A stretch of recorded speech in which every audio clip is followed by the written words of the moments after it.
USB? No. Okay. Recording in progress.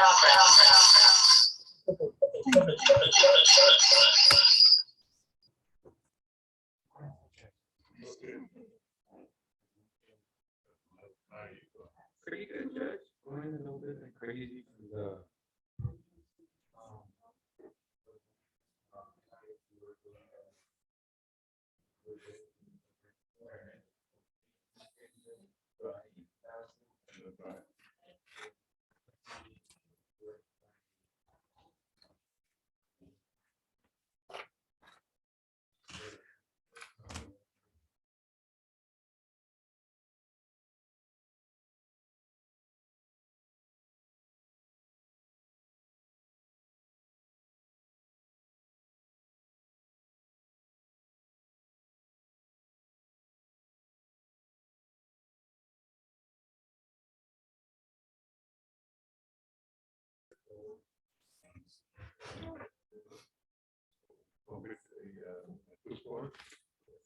Three.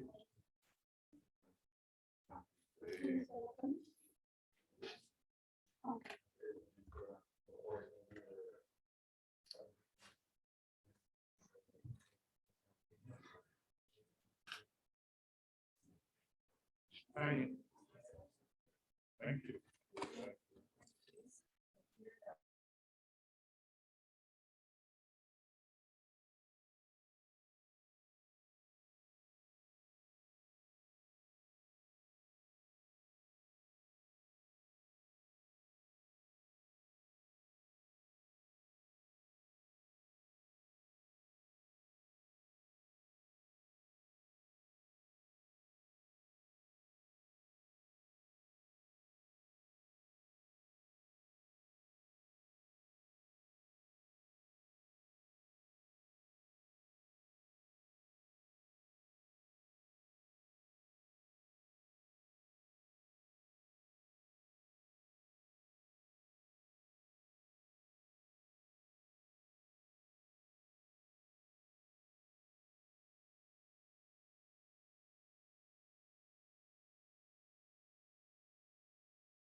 Please mute.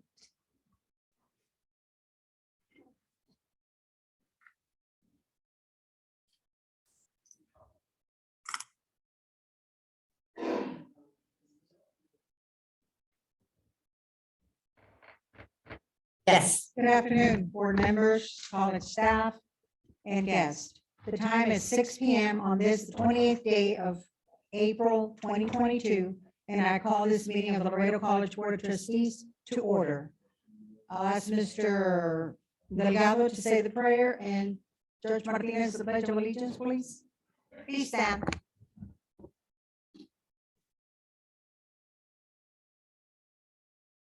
Loving and gracious God, you are indeed the giver of all good gifts, and we thank you today for all your blessings, for the successful outcomes of our college events, for our faculty, our staff, and most importantly, our students.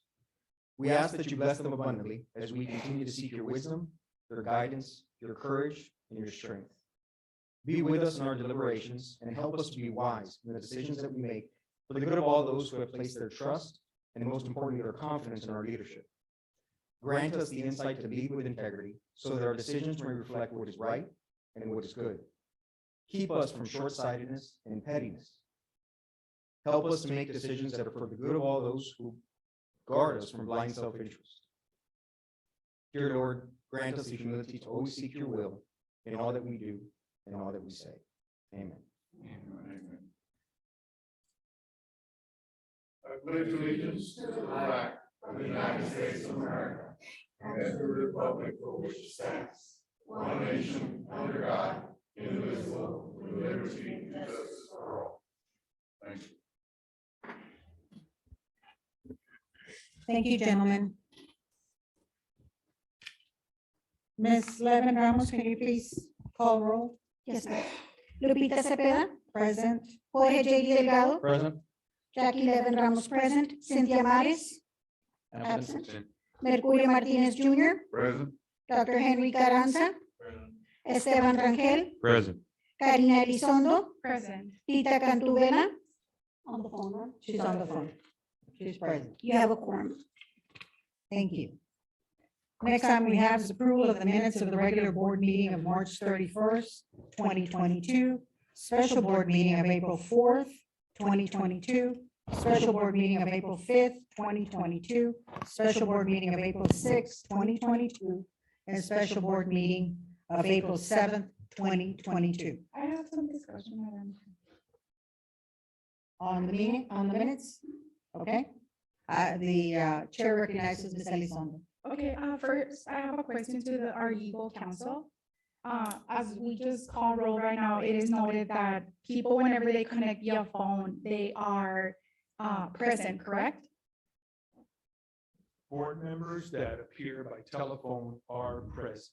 Okay, as per the minutes, it's actually citing Texas Government Code Section 551.122, noting that as per Texas Government Code Section 551.122, a board member participating by telephone conference call is considered absent from the meeting for purposes of Section 130.845. That is also correct. So for the limited purpose of counting whether or not you have satisfied the minimum requirement of attending 6 regular board meetings a year, you're counted absent, but you are present and can vote. So in other words, a board member that appears by phone can vote and participate in the meeting.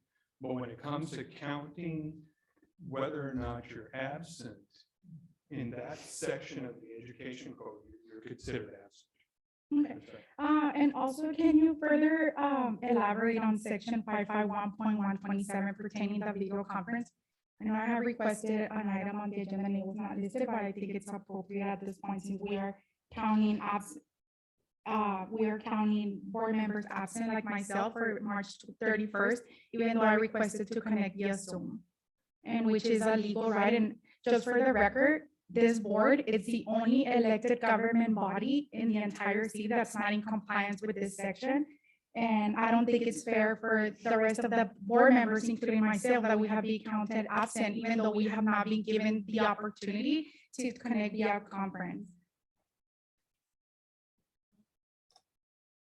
You know, we could pull that up and discuss it, but not here. We have to do that at another meeting. Okay. It's not an item on. I would like to formally request, I know we went over this about the wording of this item. If I'd like to formally request to place an item on the agenda for the following meeting pertaining to section 551.127 of the same act. Yes, now, keep in mind that that is a law that the. Which we board have has to not been follow. in compliance in September of 2021. Okay, I'll take a look at that and we can put an item on the agenda. At our for the next board meeting. Yes. Thank you. Okay. So do I have a motion to approve? So move. So I have a motion by Mr. Delgado and a second by Dr. Carranza. All in favor? Aye. Any opposed? Aye. Opposed by Ms. Elizondo? And for the record, I just want to, the reason why I'm voting opposed is because there are certain legal questions that have aroused from this meeting that I would like to further discuss as well on our next meeting pertaining to the athletics program. Okay. Thank you. You're welcome. So motion carries. Next item I have is public testimony. And Ms. Elizabeth has given me, we do have public testimony. We have 4 people that have signed up. Before I call them up, I'm going to have to read. An individual's comments to the board shall not exceed 3 minutes per meeting. When there are 6 or less speakers scheduled, the board president may extend each speaker's time to 5 minutes. Time may not be ceded from one speaker to another. The board president may also limit the total amount of time for public testimony, but not to less than 30 minutes. The speaker may not speak on personnel or student matters that refer to individuals by name or title. After a speaker's comments, the board president shall make whatever response, if any, or take whatever action, if any, is deemed appropriate to handle the matter. Such response or action may include the following: referring the matter to the college president for action or for further recommendations, referring the matter to a later meeting or to a board committee for further discussion or study, indicating that the matter shall be taken under advisement. If the board president determines that a person has not attempted to resolve the matter administratively, the person shall be directed to the appropriate policy for attempted resolution before bringing the matter to the board. So the first person that I have here is Leslie Young.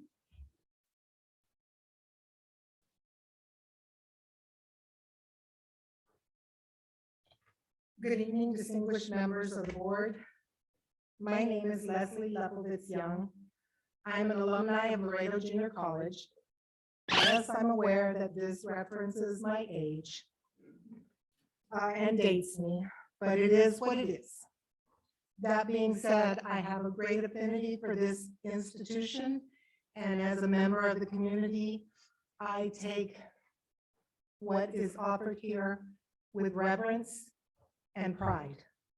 I am currently also a parent of a student here who is a member of Phi Theta Kappa and a member of your honors program, and I'm very proud of her. I'm here tonight because I'm very disappointed, and I wanted to express my disappointment in the action that your board took in your last meeting. While I was not an athlete at LJC, I revere the program and the opportunity it offers to our local students. As an institution of higher learning, it is incumbent that we recall that higher learning embraces and engages in mind, body, and spirit. We must do everything in our power to provide our area students with the opportunity to use this institution to become the best they can be. Athletics provides an opportunity for those athletes that can't afford to leave town for school or are not ready to leave town for school to engage and experience sports at the next level. It provides non-athletes the opportunity to participate as supporters of these respective programs and teams. It's a great source of school pride and serves as a way of uniting students with a greater sense of community and loyalty to our town. And while we want to educate, and we have the biggest, the best, and the brightest in the city, starting here allows us to use this as a stepping stone to further our years, and we want them to return. While we want them to go off to school, we want them to come back. Whether they are homegrown athletes or transplants, they bring their own gifts to our community, and their success will lead them to be successful community leaders of the future. I'll see as a stepping stones for these young adults to advance their studies. And once they complete their studies, obviously, I hope that they return to their hometown of Laredo to make it the best it can be. We need these young people to return and contribute to our community. And that being said, I respectfully request that you place a review of your prior decision of terminating athletics at Laredo College back on the agenda for your next meeting. Thank you. Thank you, Ms. Young. The next speaker I have is Veronica V. Orduño.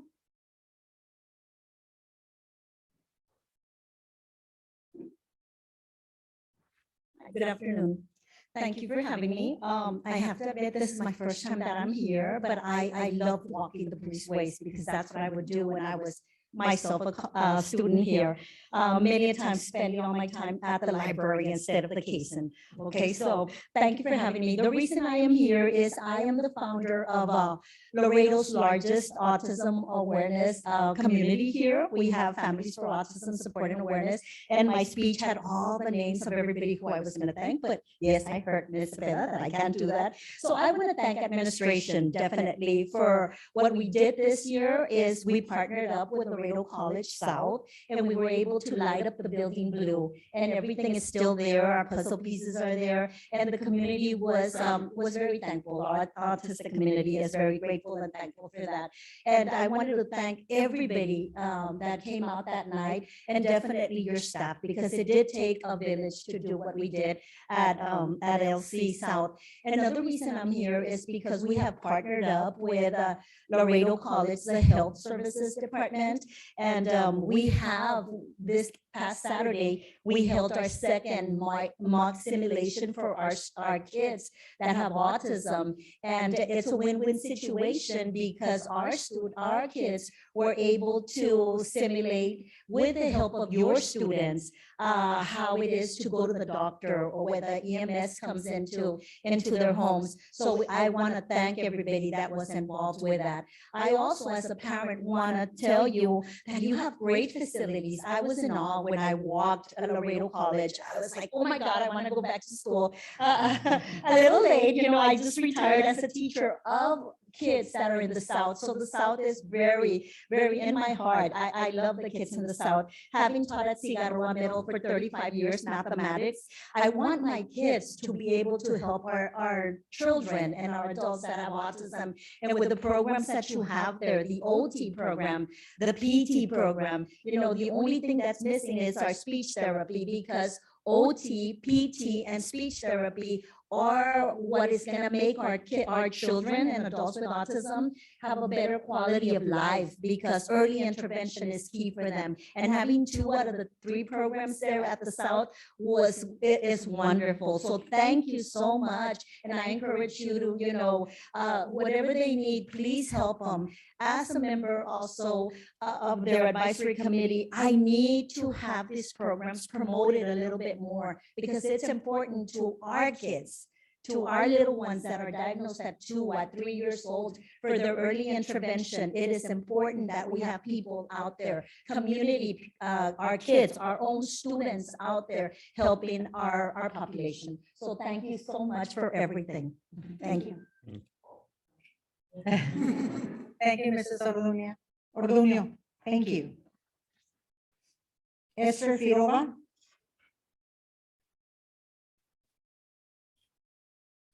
Good afternoon. It's a pleasure to be here.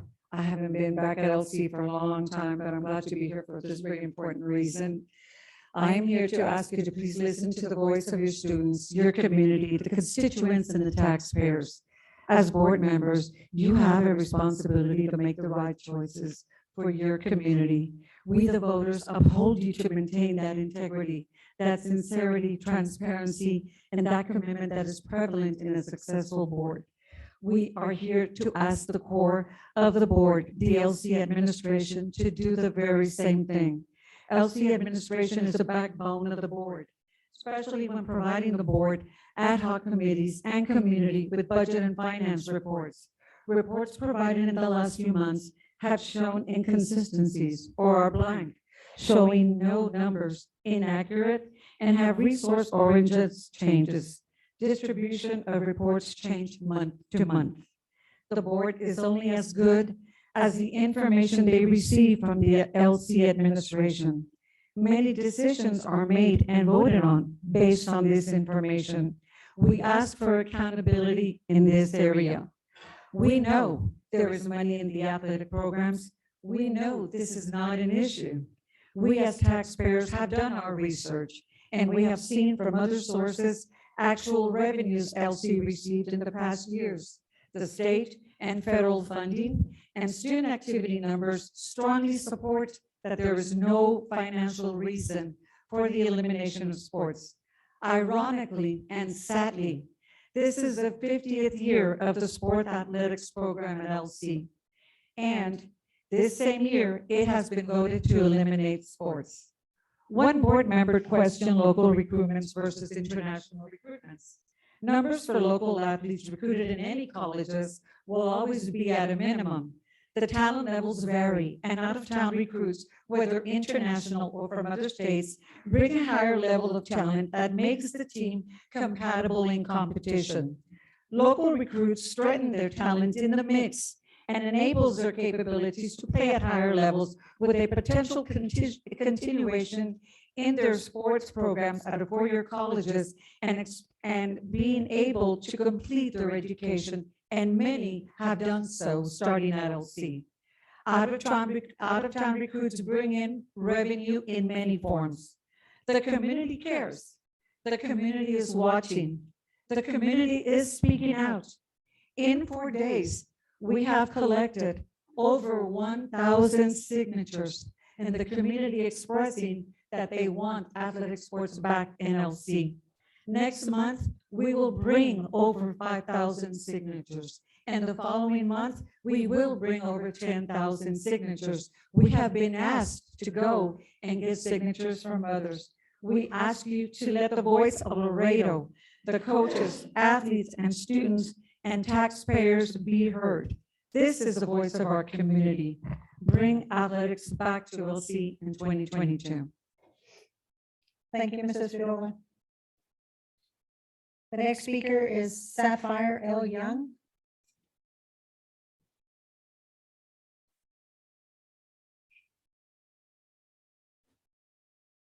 Hi. I'm a little nervous. I apologize. This will be fast.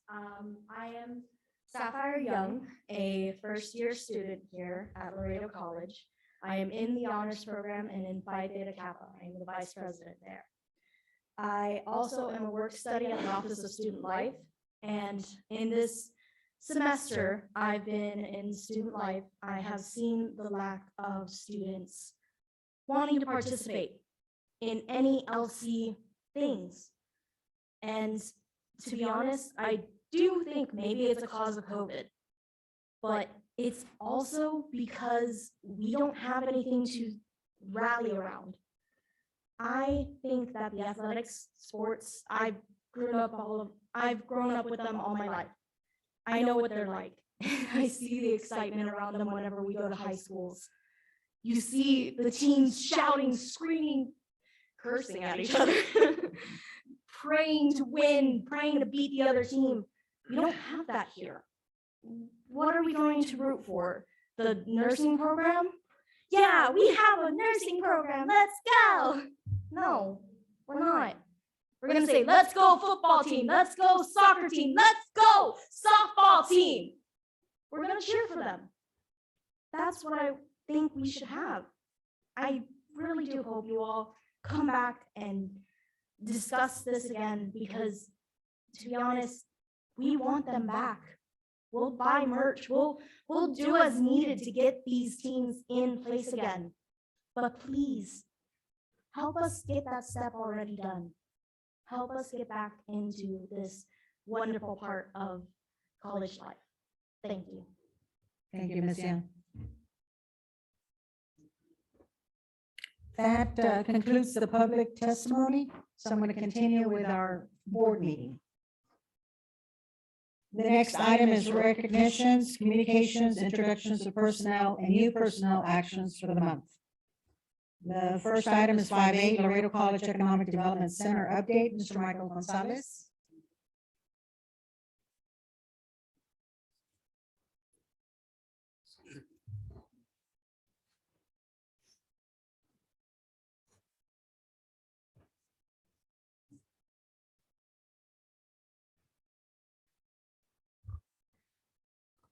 Good evening, Madam Chair, members of the board, Madam President, colleagues. Michael Gonzalez, I'm Senior Director of Economic and Resource Development, for the record. Yes, sir.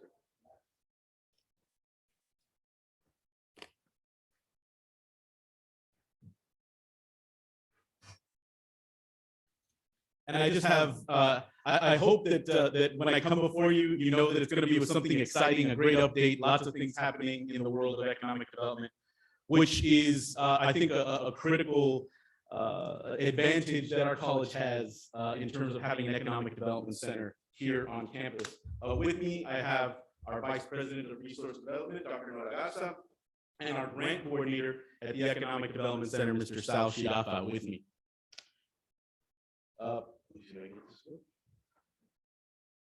So just a quick update on the initiatives. We have employability skills, training, and certifications. And as I talk to economic developers across the state, this is a critical item for employers. And we're excited to provide these services to the community. These are those soft skills that you're going to need across industries. So no matter what you do, you're going to need customer service. You're going to need to be able to communicate effectively, write effective emails, work on a team, and manage an organization. So we're really excited to provide these to the community. We also, and we have for some time now, worked alongside the National Customs Brokers Association to provide customs and export certifications, and these are also very, very active for us. Through our external facilities, like the Executive Conference Center and the De La Garza building, we have advanced services that we provide to the community. And of course, we have grant development in our area.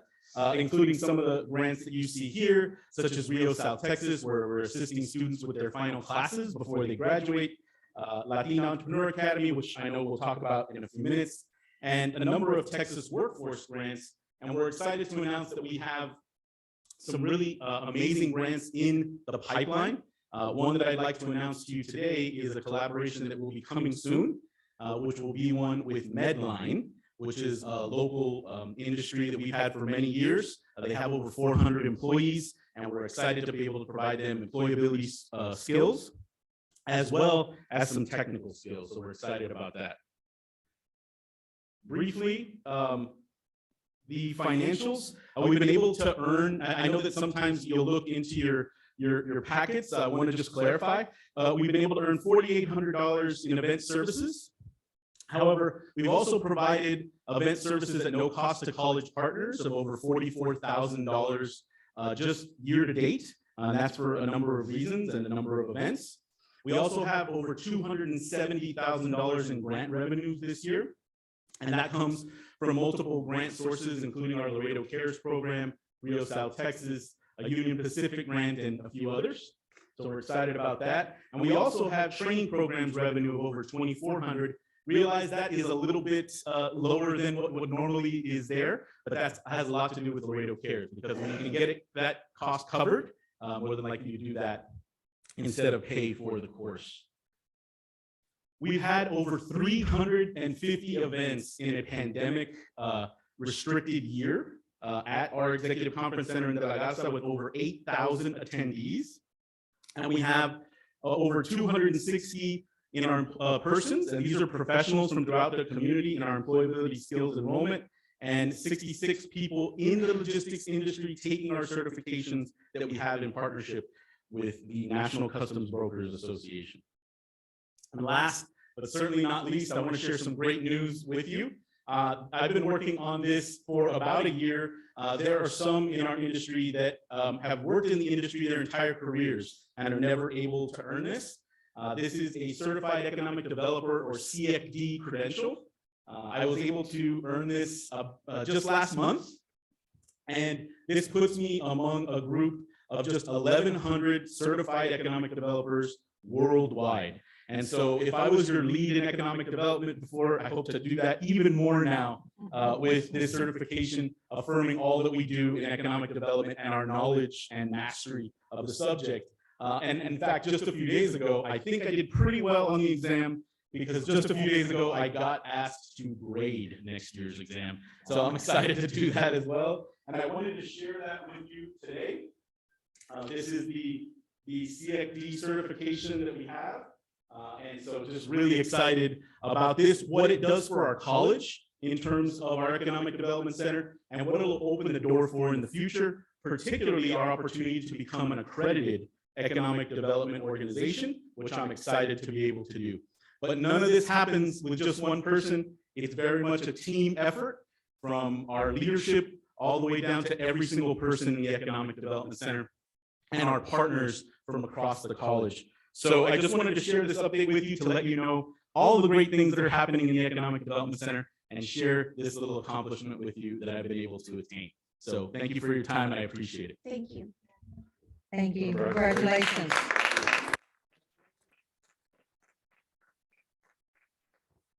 And I want to thank the support of the board, the Economic Development Center, where we were able to fund the training. But as you see, there's only 1,100 in the world. Right. So we hope our Economic Development Center will continue to grow and expand like never before. If you notice there, it went from 48,000 to 200 and some odd $1,000, and we're hoping to have it at 455 very soon. So there's a big change coming. Great. Congratulations. Thank you.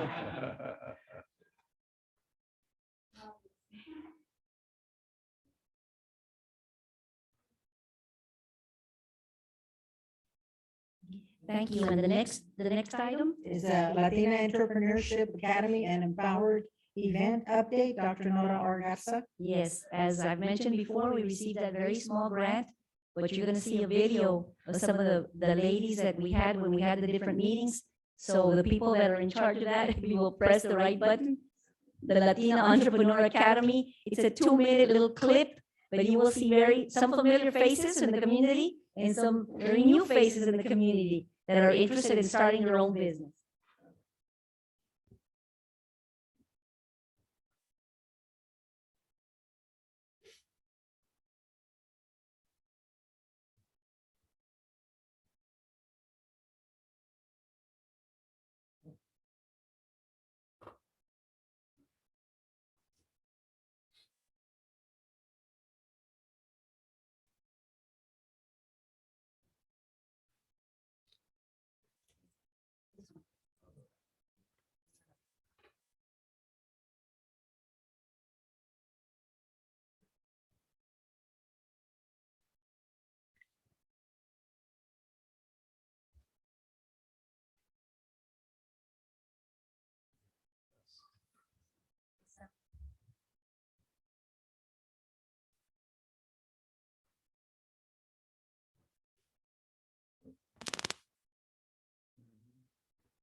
Yes.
It was 2 groups, as you can tell, that graduated, finished their business plan, shared their business plans, presented, and did all these wonderful things, and we're very excited. They would be here tonight, but we have a very busy schedule, so thank you very much. Oh, thank you. Impressive, very impressive. Congratulations.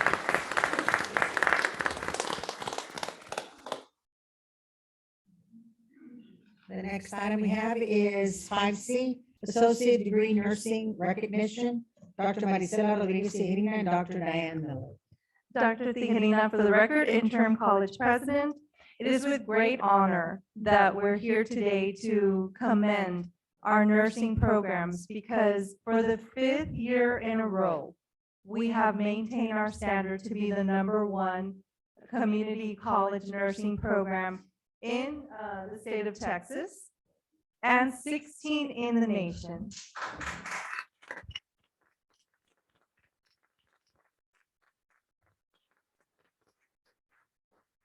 So I'll let Dr. Miller go over more of how difficult it is, first of all, to obtain it, but then to earn it for 5 years. It is this wonderful faculty that devote countless hours, nights, weekends, holidays, especially in the past year with the pandemic, that not only help our students, but our community, and it's all through the leadership of Dr. Miller, and I'm so proud of what they have accomplished. So, Dr. Miller.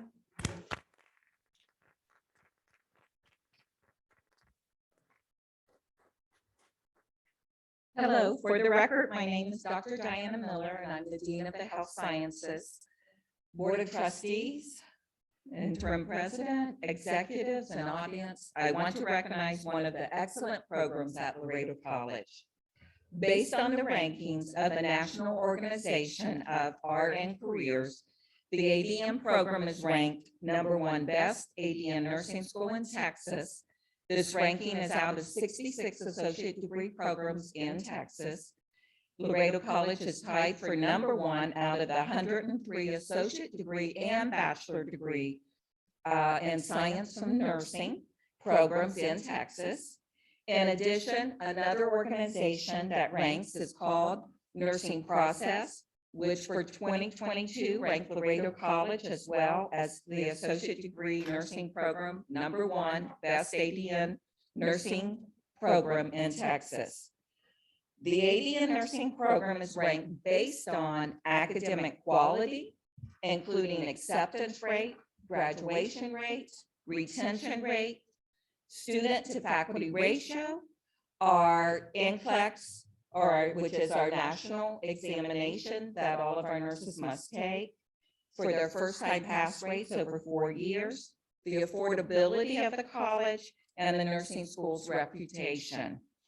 I am pleased to present to you the faculty of the #1 associate degree nursing program in Texas for the past 5 years, and I'm going to call each of their names.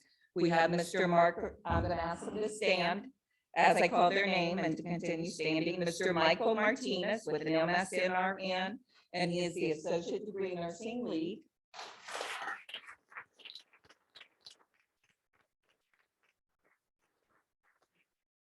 Dr. Manuel Gonzalez, who is also a family nurse practitioner, board certified.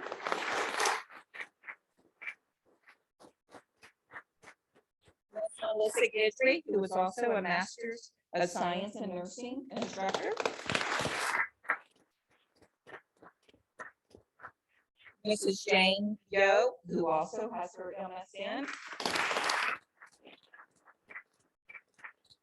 Mr. Adrian Ramirez with his MSN.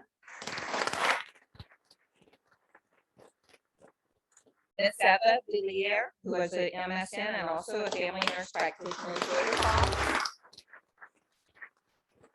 Ms. Claudia Del Bosque with an MSN and family nurse practitioner certified. And Ms.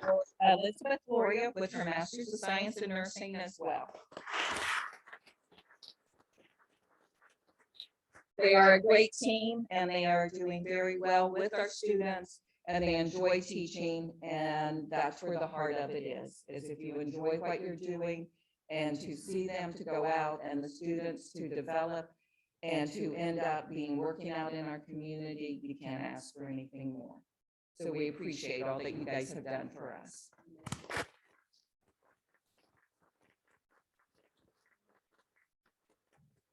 Sorry, Jeanette Johnson, sorry.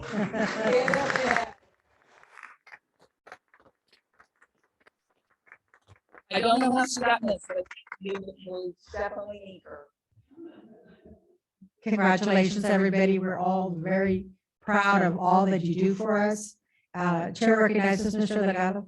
Yes, I just wanted to echo those sentiments, Madam Chair, and I know it's been a congratulatory day for many of y'all with your, not only the several years of commitment, I won't say the number, but several years of commitment for several y'all, and also the dedication that you have to not only this institution of higher education, but also this community, most importantly.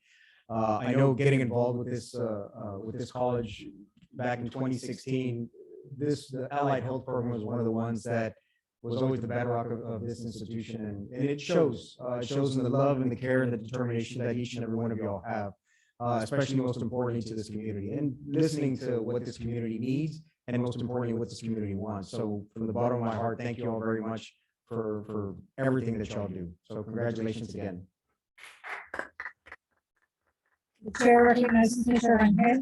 Yes, echoing the same comments that have been from my colleagues. Congratulations, you guys have worked so hard to deserve this. So I'm just gonna leave it with 3 words: go nursing, go.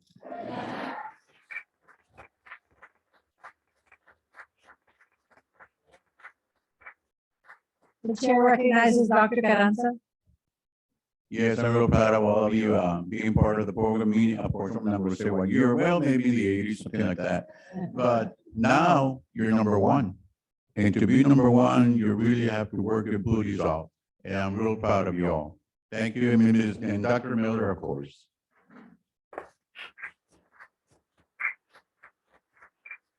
Chair recognizes Ms. Elizondo. I just wanted to congratulate you. I know it's a very hard thing to accomplish, and I just hope and pray that your salaries are illustrating how much you all rock.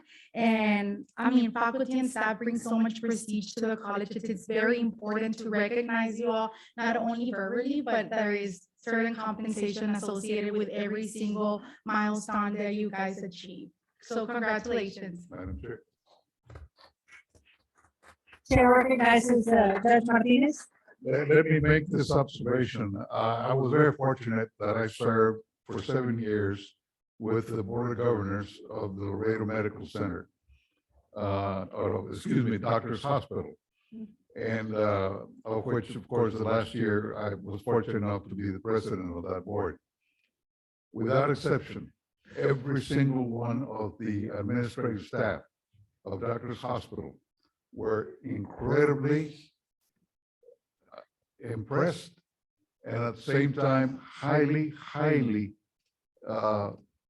expressive of the manner in which all your students that graduated and that came through with your program, without exception, they actually were offered immediately employment with Doctors Hospital as well as Laredo Medical Center.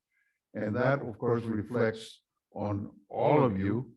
And it is obvious based on the manner in which this accreditation and this recognition is made not only throughout the state of Texas as number one, but also throughout the United States. So in behalf of, as a former member of the Board of Governors of Doctors Hospital, I certainly commend and I certainly congratulate all of you, and in particular, Dr. Miller and the administrative staff, because they actually are part of the leadership of what you have achieved. Congratulations again.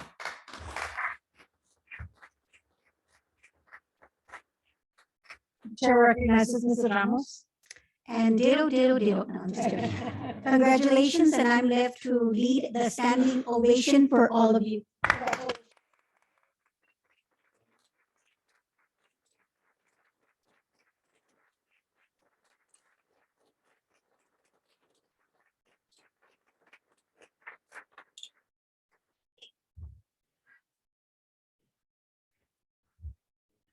Thank you, Dr. Miller. The next item is 5D. It's West Texas A&M University Scholars, Dr. Fred Solis. Good evening, Madam President, esteemed board members, administration, President Tijerina, and visitors. It gives me great pleasure this evening to present to you the West Texas A&M University Scholars. This program calls on community colleges throughout the state to nominate university-bound students for this particular honor. The nominees include students of high levels of integrity, high levels of motivation, who are hardworking and in good academic standing.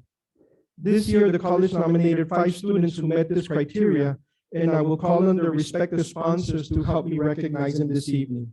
I will call on Associate Dean Ms. Andrea Lopez and Associate Dean Carmelino Castillo, who will do the roll call to honor these individuals who have received the certificate and honor cords from West Texas A&M as West Texas A&M University Scholars.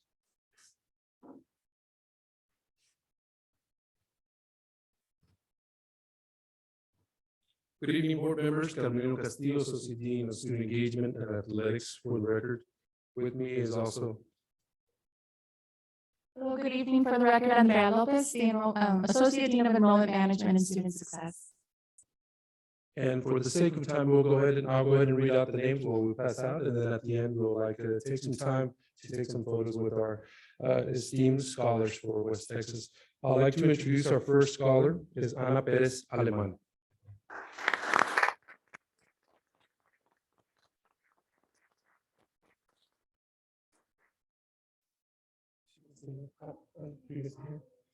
Our next scholar is Julissa Alvarado.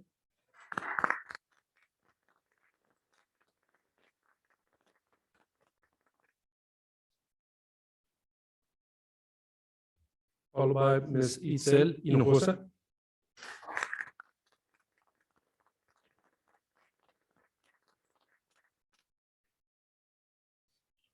Also Ms. Ariana Moreno.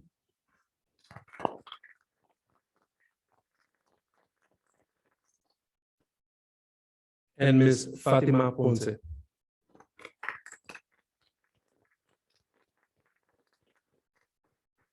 As mentioned by Dr. Solis, these 5 students were nominated for being individuals of high integrity, motivated, hardworking, and have an excellent academic standings. And we are proud to have these 5 young ladies here serve as Laredo College ambassadors to West Texas A&M University. Thank you. Congratulations, ladies. We're very proud of you. If we can have the board members go up with them and take a picture with, please.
Thank you.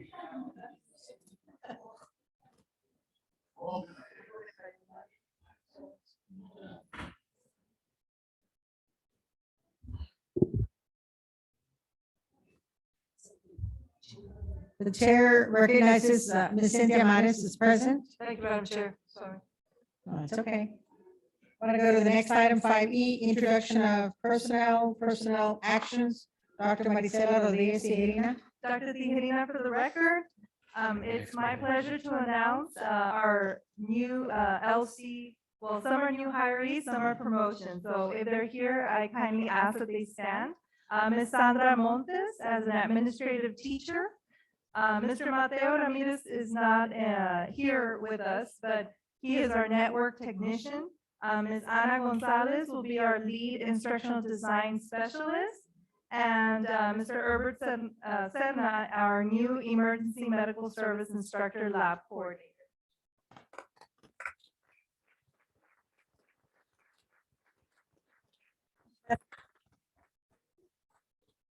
Congratulations and welcome.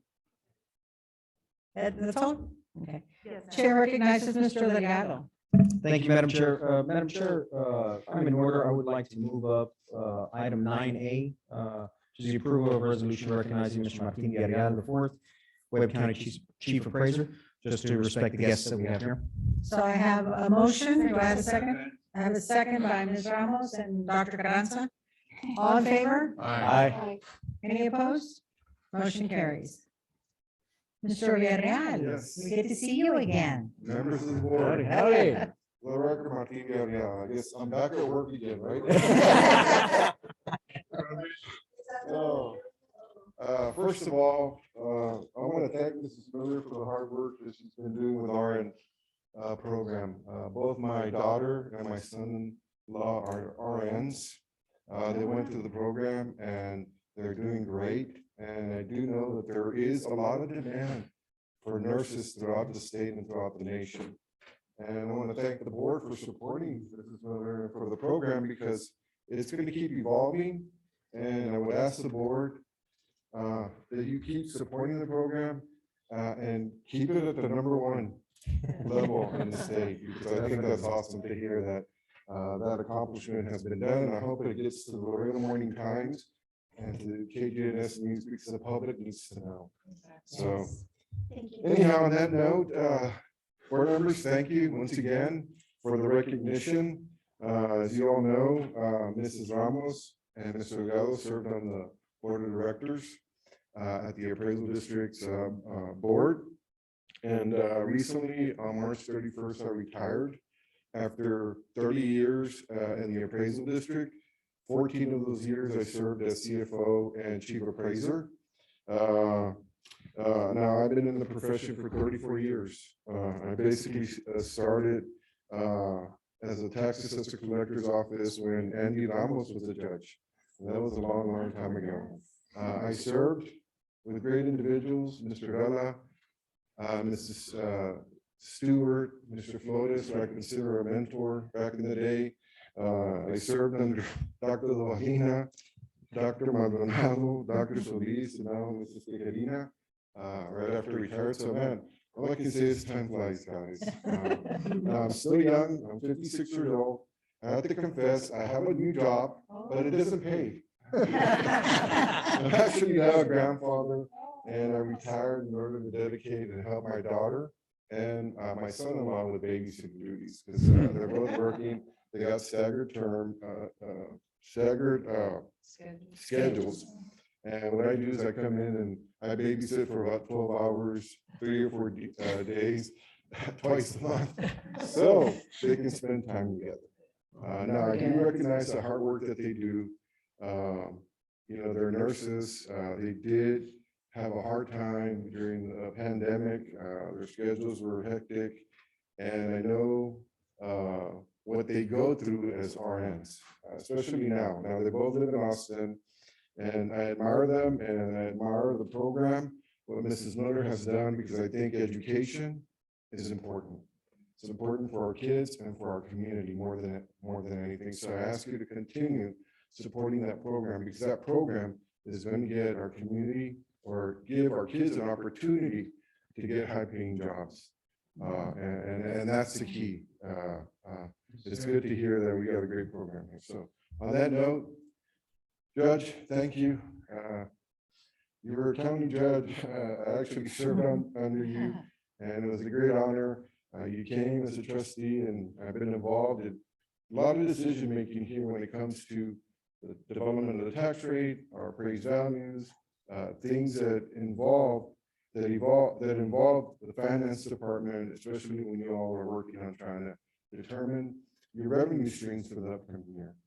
And the judge, previous board members, they've been very, very helpful, and it's been an honor serving you all, Laredo College. So thank you very much. I really appreciate it.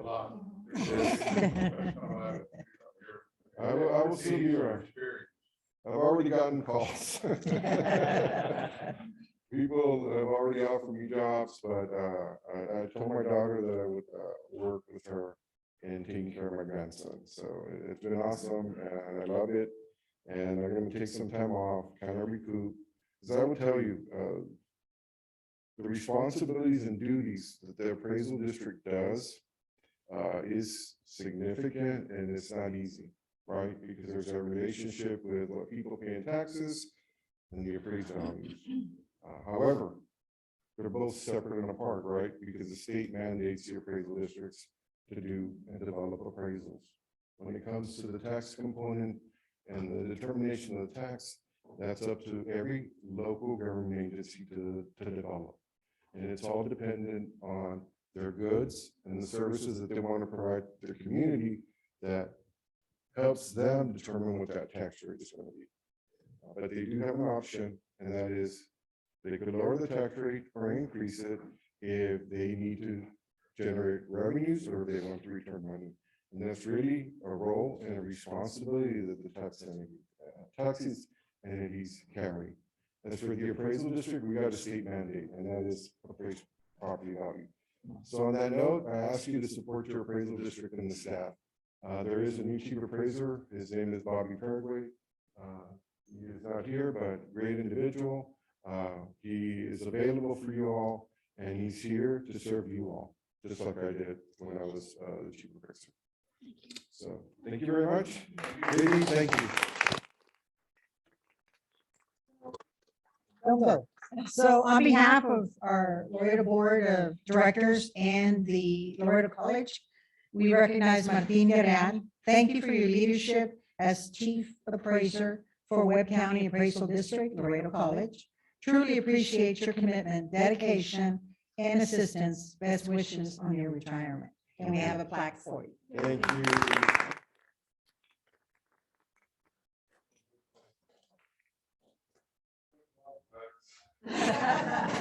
This one's the best one.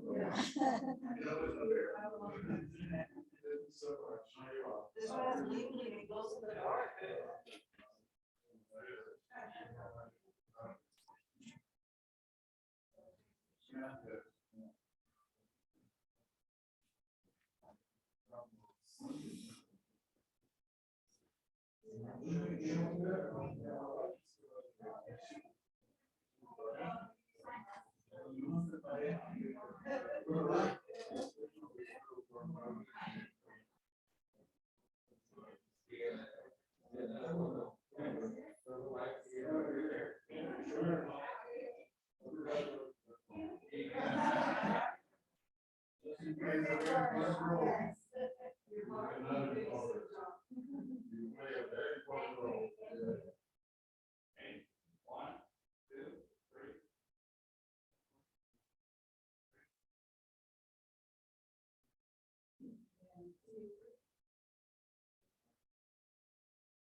Mr. Guerral, we also have a resolution of the Board of Trustees of Laredo College honoring retired Webb County Appraisal District Chief Appraiser, Mr. Martin Guerral IV.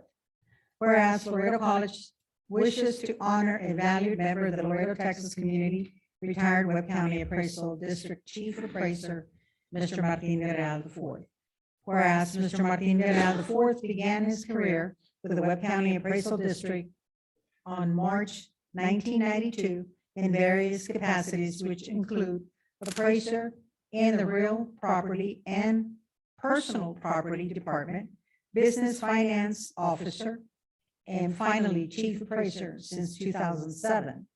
Whereas after 30 years of dedicated service to the Webb County Appraisal District, Mr. Martin Villarreal IV, chief appraiser, retired on March 31st, 2022. And he surprised everybody on that one.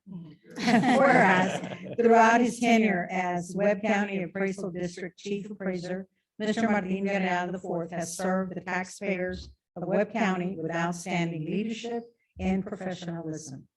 Whereas Mr. Martin Villarreal IV has provided Laredo College District's certified appraisal rolls and taxable value calculation each year. Now therefore, be it resolved that the governing board of trustees of Laredo College adopts this resolution honoring, recognizing, and acknowledging all of Mr. Martin Villarreal IV's services and contributions to Laredo College. Executed and approved by the Laredo College Board of Trustees on this 28th day of April 2022. And it's signed by myself as board president and Jackie Levin Ramos as the board secretary. Congratulations. Thank you both. Thank you so much.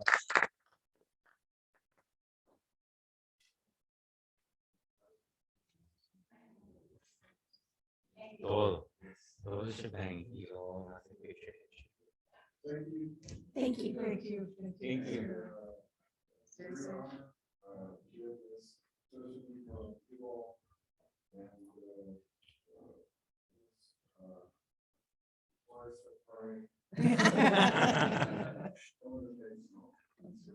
Oh, thank you very much. You're welcome.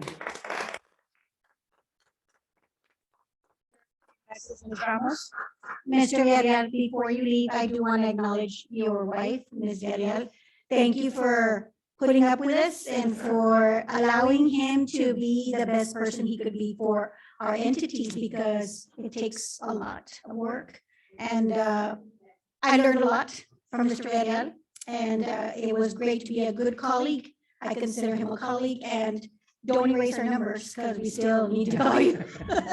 So thank you, Ms. Villarreal, for allowing that opportunity for him to serve.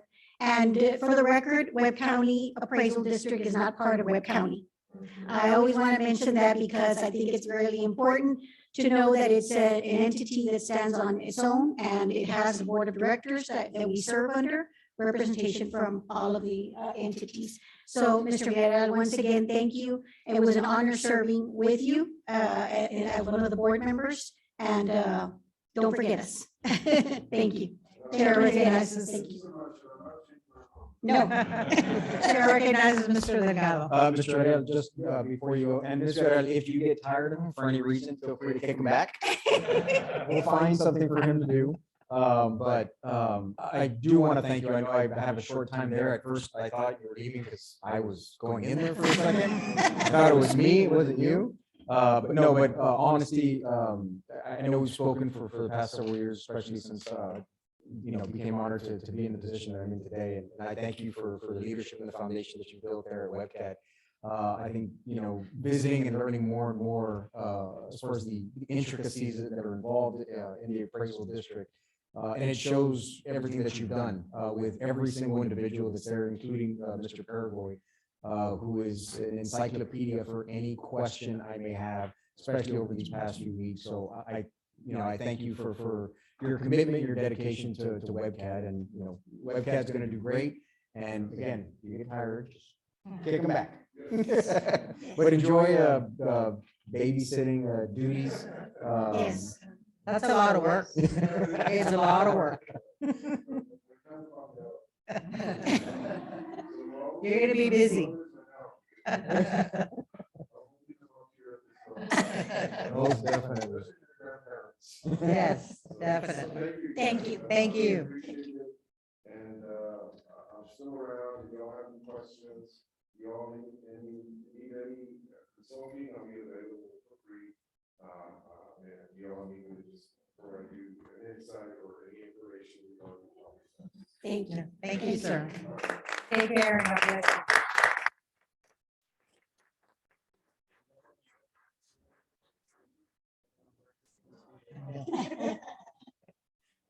Next item is the Faculty Senate. I'm sorry, Chair recognizes Mr. Muir. Yes, Madam President, I may be wrong, but I don't know if the board voted to adopt the resolution. I'm not sure if that happened. Oh, sorry. Motion. Okay, so I have a motion by Ms. Mattis, a second by Mr. Delgado. All in favor? Aye. Any opposed? Motion carries. Thank you. Got caught up, sorry. The next item is the Faculty Senate report. Mr. Cash Masahani. Good evening, board president, interim board president, college president, faculty and staff, and administrators, and board members. This is me. I think you scared my audience away. Started thinning up a little bit.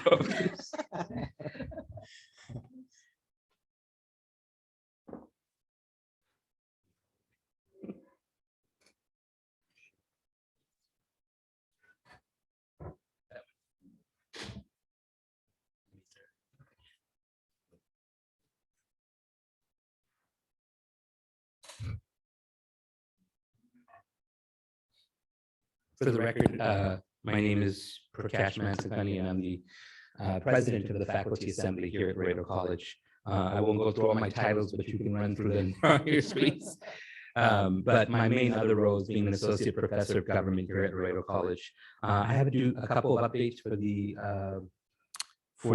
board of trustees and for the audience here today about some of the things that the faculty are working on.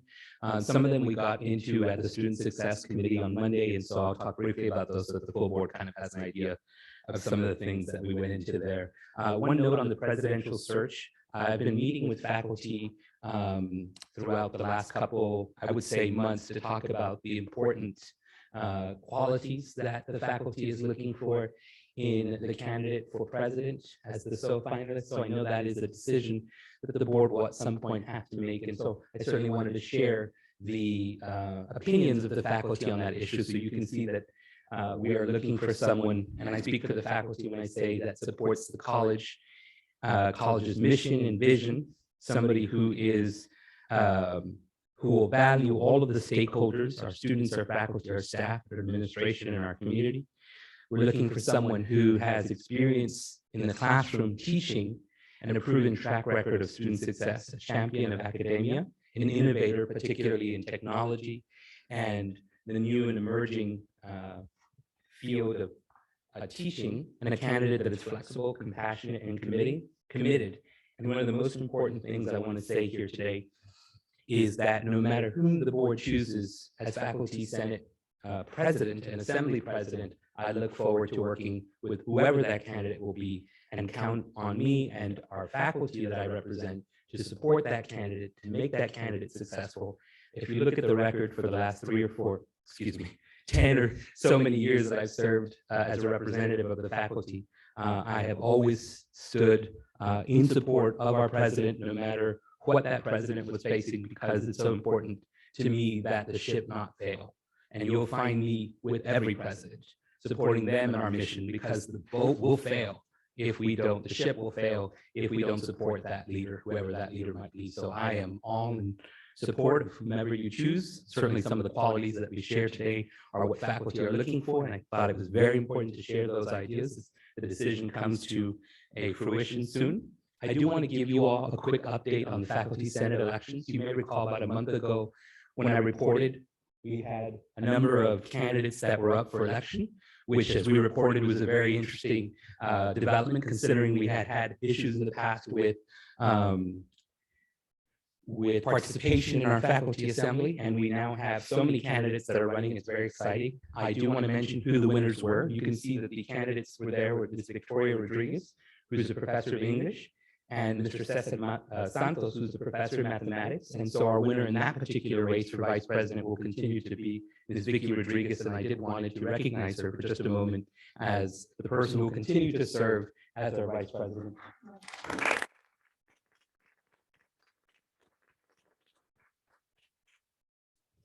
Congratulations, Professor Rodriguez. We look forward to working with you, and I'm very happy that we'll continue to work.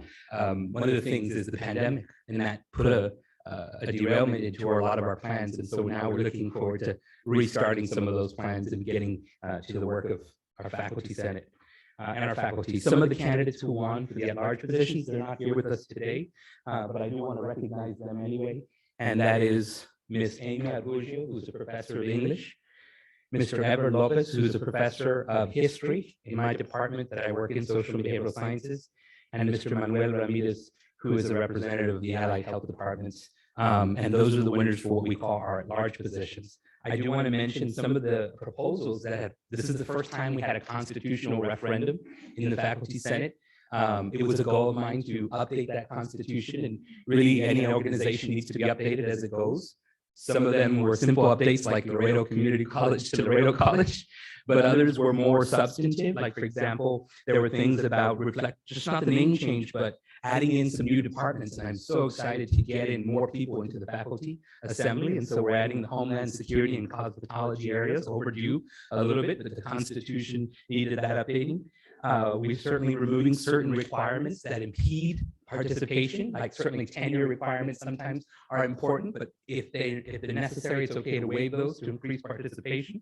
So I'm excited about that particular update. These are the winners that we're looking at here today. If they knew that I was using these pictures, they wouldn't be very happy. But these are from the college's own database. So again, those are the winners I mentioned a moment ago. And again, we recognize our vice president. Another quick update on the faculty senate. This is something we talked about on Monday at the student success meeting. So for those of you who heard it, I'll just make it brief because I did talk about the Center of Teaching Excellence and Learning a couple, the last meeting and then at the student success meeting. So very quickly here, I want to mention our team very quickly, and then I'll talk about what it is we do and move on from there. We have Dr. Elizabeth Rodriguez, who is the Dean of Academic Innovation and Technology, our leader in the Center of Teaching Excellence and Learning, who's here with us today.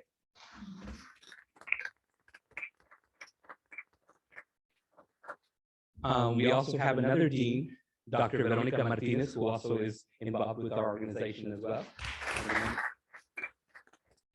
And then the other faculty, one of them who is here with us today, I want to recognize her first, is a professor of government.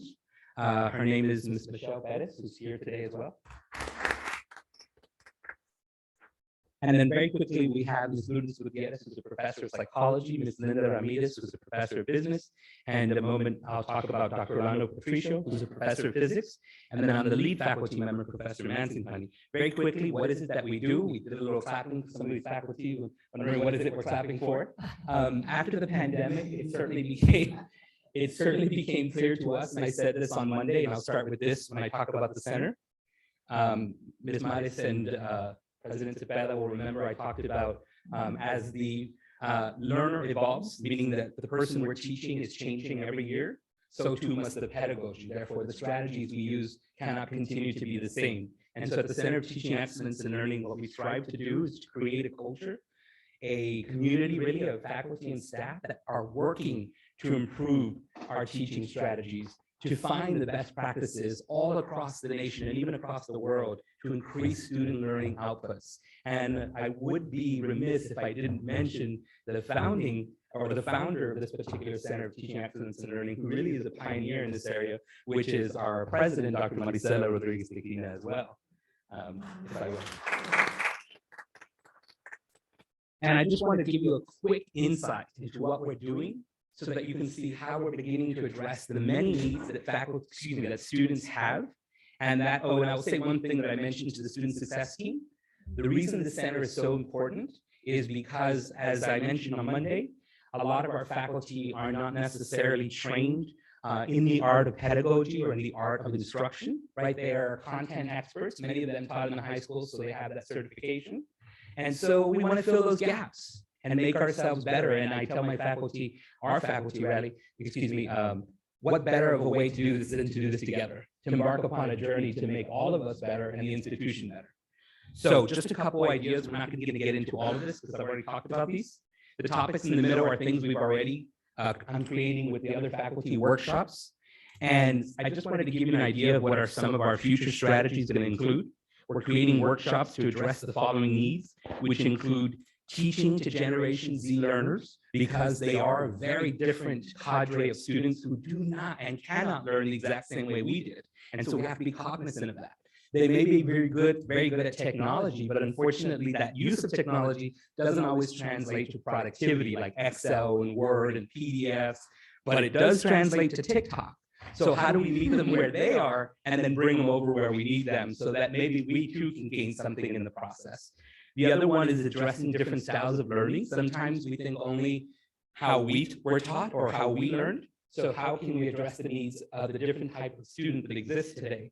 And then there's another real interesting one. We talk about proctoring. It's a question that we're doing. We're always get those video cameras on and make sure you're not cheating. And I was telling someone the other day, well, if I was in the doctor's office, I wouldn't want my doctor to memorize the answer to the problem that I have. I prefer that he or she or they go back, look at the books, make a consult and find out what's really wrong with me rather than memorizing the result. So one of the things we too want to look at is what can we do differently? Why do we need so many cameras and proctoring softwares? We might be able to do things a little bit different. Gender sensitivity training, this is very important, something we talked about on Monday at the student success meeting. Culturally relative teaching, how can we empower students to find a vocation that makes their life all the more exciting, right? And find something that they're passionate about and turn it into their vocation. And finally, we're creating a self-paced version of that so that faculty can complete this online if necessary or in a hybrid format is something that we're looking at. As I move forward through this. Just a couple of ideas that we have. We're going to the teacher-professor conference in June, which is going to be in Atlanta, Georgia. Take a look at some of the areas that we're going to be bringing back some of these strategies to teach and to share with our faculty. Not just about engaging students in all types of classes, but teaching to special populations, inclusion and race in teaching, which is so important, course planning and assessment technologies that we could use to improve our pedagogy in higher ed, and resilience for both students and faculty, particularly during the pandemic. So just to give you an idea of the kinds of workshops that the Center of Teaching Excellence and Learning is creating for our faculty to become better at what they already do. I'm not saying that there's some gaps there. I'm saying, as you saw with nursing, they're amazing at what they do, but how can we do it even better? And if we don't think about how we can do things better, then we're never going to always be the best. So that's important. And in conclusion, I do want to recognize very quickly as the spotlight, 2 faculty members that I think deserve some recognition. They weren't able to come here today, but I do want to spend a moment to recognize them. The first of these professors is Professor Ana Lu Ramirez. She is a senator in the Faculty Senate and a professor of English, communications. Just to give you an idea of some of the really exciting things that she's done during the pandemic and after the pandemic, particularly during the pandemic, to help students stay engaged in courses. She tried a theme for every single day. On Mondays, you can see it was Instagram, where she would do a song request for students, but then try to gear it to a song that actually reminded them of the lecture. On Tuesdays, she did trivia questions related to the material in the class. So it was Tuesday or Trivia Tuesday. Brunch Wednesday, Throwback Thursday, which I think is so exciting, helps students remember, hey, what have you learned in the course previously so that they can recall the information. And on Fridays, I believe they did Fun Fact Fridays, where she would share something with her students that were obviously curious about her, something that they didn't know. And I can tell you, personalizing and engaging students, the research has shown makes the students more effective. And so we teach our faculty not to be afraid to personalize the course so that they can see you as someone that they can reach out to. And that's so important with some of the many difficult concepts that we teach. And in conclusion for today's report, I do want to recognize Professor Orlando Patricio, who is going to be the recipient of the School Bell Award. And both of these students have attended, both of these faculty, see, I'm learning my roles now, right? Both of these faculty attended Texas A&M International University. Dr. Patricio also attended A&M in College Station. He also attended the University of Philippines, where he started his academic career. So I think that's really exciting. And the last person or persons that I want to thank today, which I always sometimes forget to thank, is our board members, because I was sitting and thinking today that there's many reasons why people go into the board, but there's no payment. There's no check in the mail. There's no thank you always to this job. So I really wanted to spend a moment to thank you all, because not just a thankless, but a payless job, which is hard to take. And I saw you today at the center, at the ceremony, giving up of your times. Of your time. And so thank you to the board members for doing this selfless commitment to our society and community. Thank you. You're welcome. Chair recognizes Mr. Delgado. Just wanted to say, Professor Montanghani, you, wonderful presentation. You congratulated many individuals. I just wanted to congratulate you on your many years of service and dedication to this institution as you were there at the same ceremony. So just wanted to congratulate you once again on your commitment to this institution, and thank you for everything. Thank you. And I'd add another 7 to 8 years of part-time service, so there's 20 almost in there. There you go. I didn't say the number, but hey. You can say it. Congratulations, everybody. Thank you. Thank you very much for your time.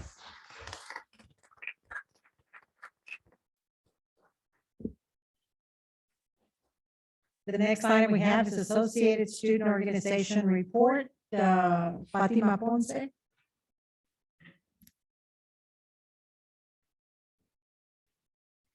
Good evening, Madam President, board members, Dr. Tijerina. I would like to start off with, it was wonderful being recognized, not only as a student.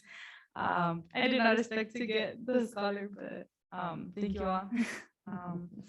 I would like to start off with something that was already talked about by Mrs. Orduño. However, I would like to talk about it as well in the student point perspective.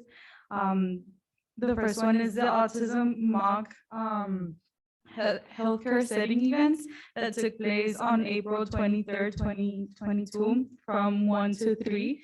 This was an experience not only for the autistic members from families, but like for the whole family, as well as the students in not only in the nursing programs, but in the radiology, EMTs, being able to experience and give that experience to the children and people that were able to attend. There were over 80 families that were able to attend, so that was very great, as well as all of the students. The second event that I would like to talk about is the autism awareness event that took place April 2nd of 2022 at 6 p.m. This was an event that gave anyone who came information about what autism is, right? All of the students in various programs, as well as the whole student body, were invited, and students that participated in giving out information were able to represent their programs wearing their designated uniforms. I think that one was a great event. All of the families that were able to come were able to experience a Jeep parade, little prizes, and it was overall very fun. The third and last point that I would like to talk about is the Student Leadership Award Night that took place Thursday, April 21st, 2022 at 6 p.m. here at the Student Kaizen Center. Here, all of the students, as well as advisors and administrative offices were able to gather to recognize all of the student organizations. I would also like to extend a very big thank you to Dr. Marisela Rodriguez Tijerina, Dr. Alesola, and Dr. Fred Solis for being able to accompany us and be able to recognize all of the hard work and all of the things that all of the students' organizations have been able to do for us during this past 2 semesters. So it was a great thing. So thank you very much. Thank you. Thank you. Madam Chair. Yes. I'd Chair like to make a recognizes motion Judge. for item A, the consent agenda for formal approval of 8A, 8B, 8C, and 8D. So I have a motion by Judge Martinez. I have a second by Mr. Rangel. Any discussion? All in favor? Aye. Any opposed? Motion carries. Thank you, Judge. The next item is 9B, approval of lease with Laredo Orange Crush for use of softball and baseball field at Fort McIntosh campus. Madam Mr. Chair. Cesar Vela.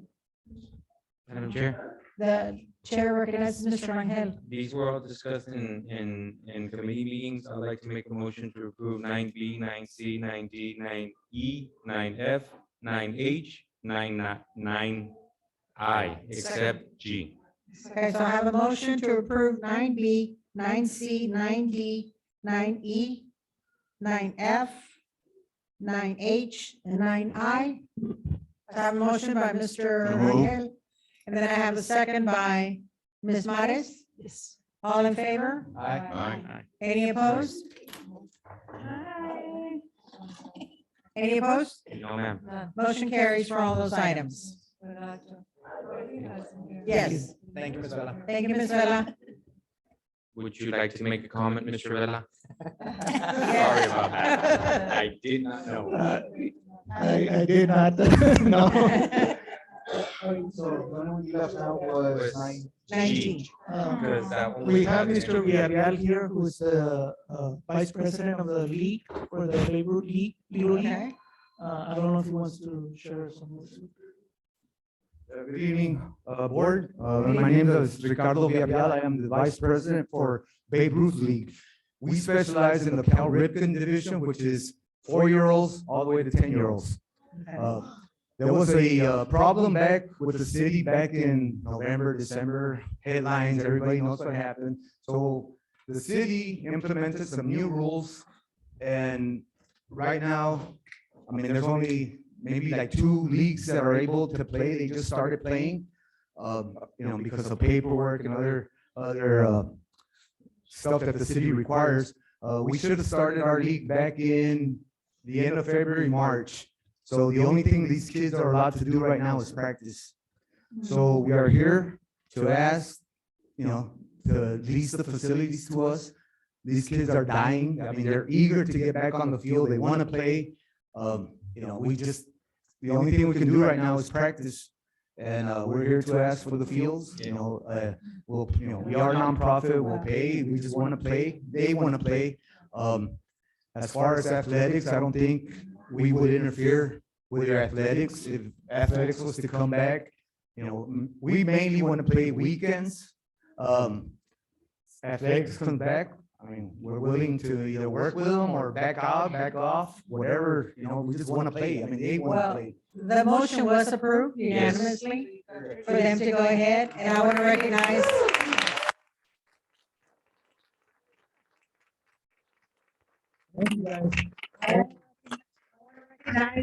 Ms. Elizondo.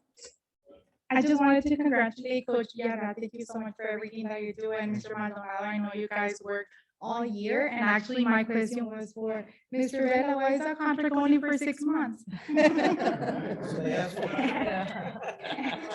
Yeah. Again, we are mirroring what we have currently with Laredo Heat. One of the challenges that we have for this field is that we don't have lights. So when we reach October, most likely they won't be able to use the fields because it gets dark earlier in the afternoon. But certainly, we can revisit it after the 6 months and bring it back to the board for consideration. If I get a 10-year contract, I have a, no, seriously, if I can get a 10-year commitment from you guys, Babe Ruth will put lights on the field for you. No, that is a fact, guys, I'm not lying, it's a grant. It's a grant, so we need a 10-year commitment. If we get a 10-year commitment, they will install lights. Keep up the good work. Good luck. Good luck. Down the road, it will be discussed, but you can all go play ball now. Yay.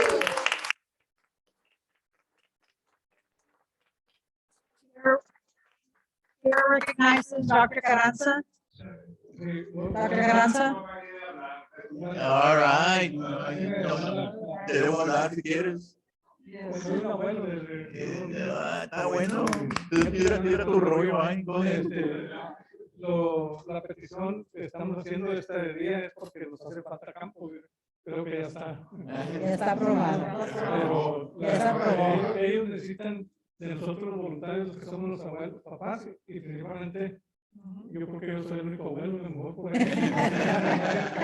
Bueno, también, y pues, le damos las gracias y sabemos que los niños pues, tienen que esta oportunidad de jugar deporte, porque el deporte pues, los va a mantener alejados de muchas cosas que ahorita aparecen en los teléfonos y no es justo que pues, los años de pandemia y todo esto han padecido ahora sí que encerramiento en sus casas y han agarrado esa costumbre, pero aquí los vamos a hacer que regresen a los campos y a ser saludables mentalmente para que aprovechen también la escuela. Aquí tenemos un estudiante destacado, Juanito González, a lo mejor otros más.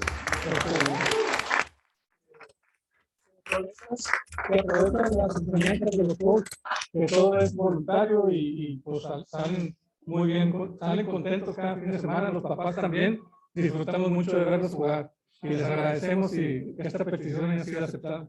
Gracias. Chair recognizes the already spoke. Dr. Carranza? No, what I was gonna say was that, it's a pleasure to see the gentleman here coaching, because I was a Pee-wee coach, Little League, pony and all that up to that. But, you know, but when you see him here, cuando miras aquí a los niños, es muy diferente. Entonces, el ánimo se levanta. ¿Eh? Y de ser coach y estar con estos niños ahí gritando y revolcándote y tirándote las greñas, está todo sale bien al último. Sí, claro.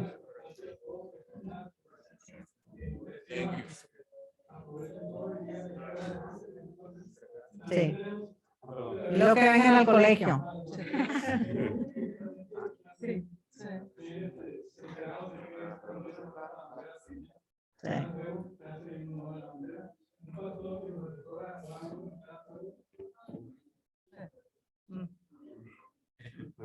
Decía, perdón, que me estaba fuera del micrófono, que tenemos un pastor que nos hace, bueno, tenemos honores a la bandera antes de cada juego. O sea, cívicamente ellos están reconociendo a su país, principalmente. Y un pastor que ora antes de cada juego y de cada jornada, que es el pastor de los menores. Y pues en Dios tenemos la esperanza de que los niños sigan creciendo saludablemente. Claro. Gracias. Gracias. Chair recognizes Ms. Elizondo. Muchas felicidades a todos los padres que hacen posible todo esto, porque sin el sacrificio de ustedes no estuvieran aquí. Y nada más para reforzar que por eso es tan importante Athletics. Athletics hace muchas cosas buenas y especialmente por los niños que empiecen chiquitos y sigan elevando su nivel académico y obviamente a nivel de juego. Muchas felicidades a todos. Chair recognizes Mr. Rangel. Pues mi nombre es José Luis Maldonado, yo soy el presidente y líder de todos estos niños. Tenemos casi 300 niños en la comunidad. Tenemos ya un niño que fue firmado para Cardenales de San Luis, Roel Ramírez, lo vimos en la televisión. Tenemos a Albert González, Cincinnati Red. Tenemos varios niños que ahorita son PD en la policía, son Border Patrol, son de Sheriff. Entonces tenemos muy buenos niños, ¿verdad? Tenemos lo mejor. Mi tiempo de voluntario ha sido excelente. Gracias a Dios me da la salud, la sabiduría para ser unos buenos ciudadanos. Y me siento contento, ¿verdad? La verdad que todos mis amigos son de grandes ligas. Ahorita me firmaron la pelota de los Astros de Houston que está con Acereros. Fu Panda, toda esta pelota para mí es bien valiosa porque todos jugaron en grandes ligas y vale mucho, más que el dinero, vale mucho el amor al deporte, al béisbol. Pero la verdad que todos ustedes los conozco, los board members, les he ayudado muchas veces a todos ustedes, los quiero bastante, pero la pelota se la voy a dar a Mr. Mercurio Martínez porque siempre está apoyando al deporte y la verdad, Mr. Martínez.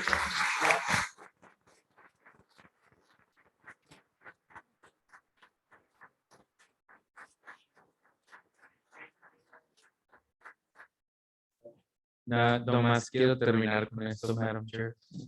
Chair recognizes Mr. Rangel. Perdón que lo apuré lo que va haciendo la agenda. Esto ya había venido a un committee meeting. No pensé que estaban todos aquí. Le pido perdón a los niños, le pido perdón a los papás, a los coaches. No lo hice el propósito, no sabía hasta cuando los miré que estaban entrando todos. Dije, ok, ya lo probamos, pero bueno, entraron y ya estaba aprobado. Felicidades y diviértanse. Si no podemos, para el récord de nuestra liga, ¿verdad? Si nos podemos tomar la foto con ustedes, sería sensacional para tenerlos en la liga. La foto. Claro. We want Mr. Bell to throw the Gracias. first pitch at the first game.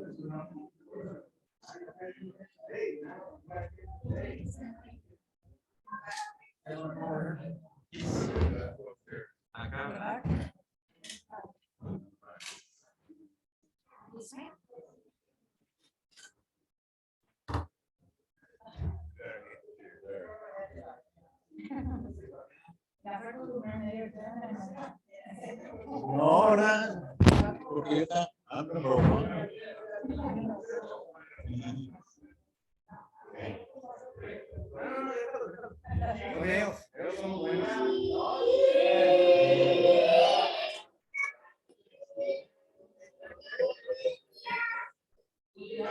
Boy, guys.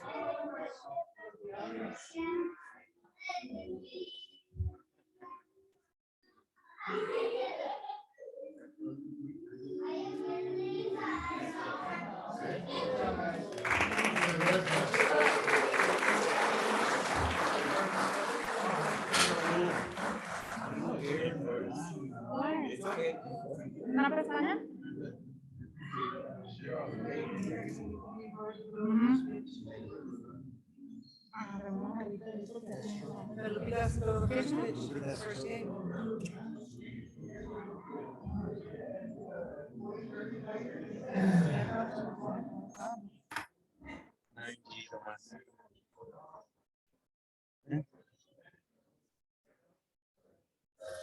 You're welcome. Thank you, sir. Thank you.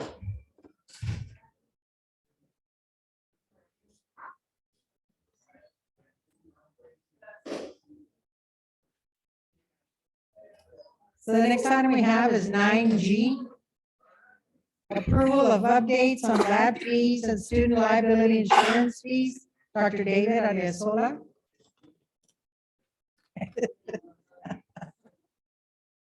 I think that's the only one that was in, that was Yes. left, right? It wasn't in a committee, Madam Chair.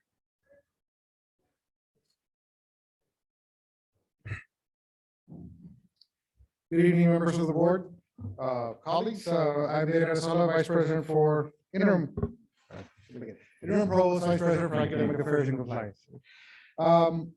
We're asking the board to approve some course lab fees for a couple of new programs. If you remember, back a couple of years ago, we changed the way we approve course fees rather than approve each individual fee.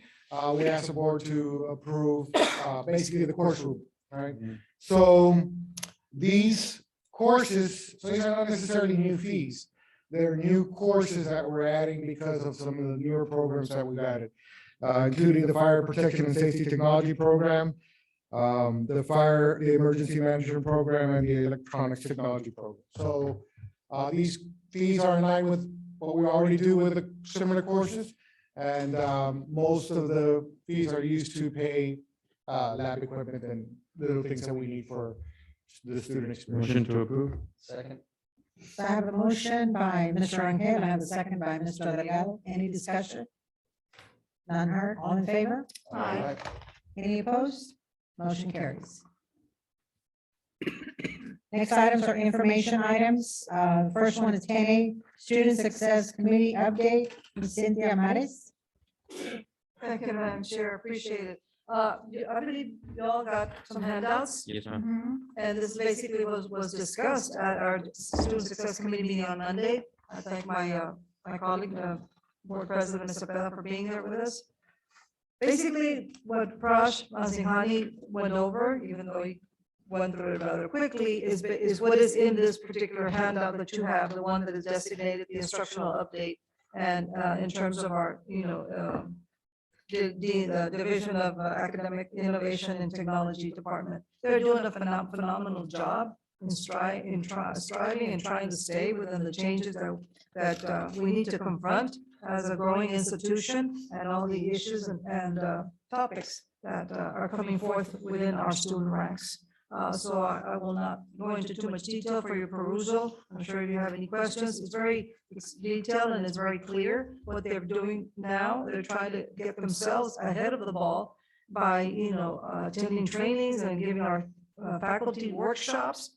And what I like, one of the cool things that they're doing now is awarding scorecards and awarding some designations, badges, accessibility badges to the different departments that come up and meet, the requirements or the criteria set forth by them. So each department now is in competition and saying, I completed all the coursework, all the requirements, when do I get my badge, for my department? So that's pretty neat. But diversity, equity, and inclusion are very important in justice.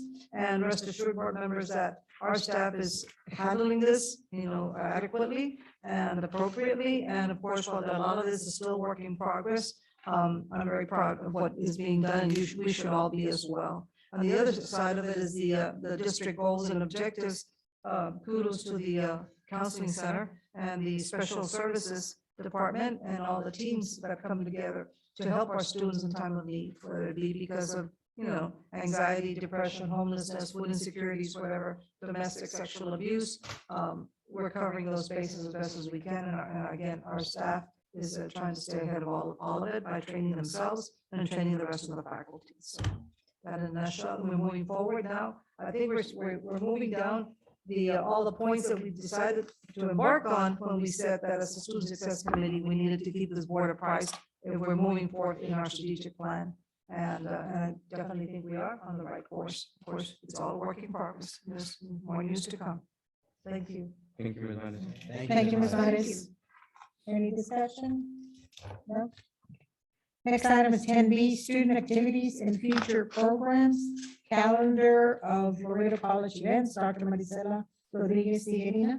Dr. Tijerina, for the record, board members, in front of you, you have a long list of events that are occurring at the college. April, May is, we take a lot of pride in all the events that we have. And most importantly, graduation is coming up, which will be on May 13th, and we will have 2 separate ceremonies. So hopefully you all can attend graduation as well as the many events that we have to honor our students. Thank you. If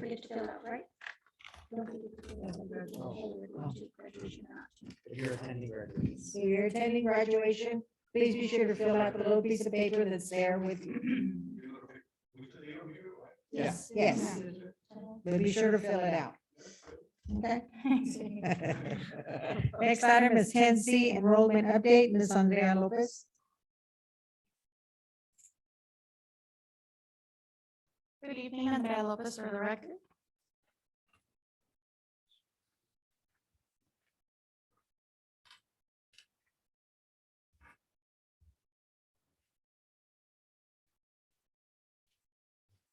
And I have a quick enrollment update.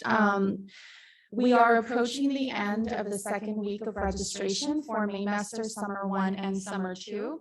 And I know that right now, if we compare to where we were for 2021, we are at a decrease. However, I strongly feel that these numbers are promising because, again, as I mentioned, it's the second week of registration.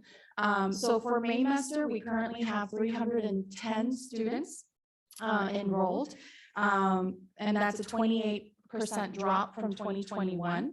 For Summer 1, we have 821 students enrolled, and that's a 62% drop from 2021. And for Summer 2, we have 399 students enrolled, and that's a 75% drop from 2021. In 2 weeks, we'll have our finals week, and that's typically when we start to see an increase in registration activity because students tend to wait until they've had their final grades to make decisions about what they're wanting to register for the summer months. And then also for fall, we do open fall registration May 9th. I also want to mention that currently 78% of our enrollment for Maymester and Summer 1 is online. And that's pretty standard because most of our courses are offered online for the summer, and 92.3% of enrollment for Summer 2 is also online. For continuing education, Q3, we currently have 621 students enrolled. For 2021, we did have 806, but when I stood before you last month, we had an enrollment of 303. So we did have a 45% increase just in that month of April. And so I anticipate that we'll see the same as we approach May, which is, we finished the Q3, May 31st. And so we still have a full schedule of courses. And that is the schedule that was shared with the advisors that is also available online. And we'll continue to work at placing students in these continuing education courses. And as far as the top 5 continuing ed courses with enrollment, at the top we have criminal justice with 213. Import-export management with 86, child development with 61, accounting with 42, and transportation moving, which, if I'm not mistaken, is the forklift courses. That's with 42 students enrolled. And that's all I have for you tonight. If you have any questions. Good job. Does anybody have any questions? No. Good job. Thank you, good job. Next item is we have 10D is strategic recruitment update. Dr. Diana Ortiz.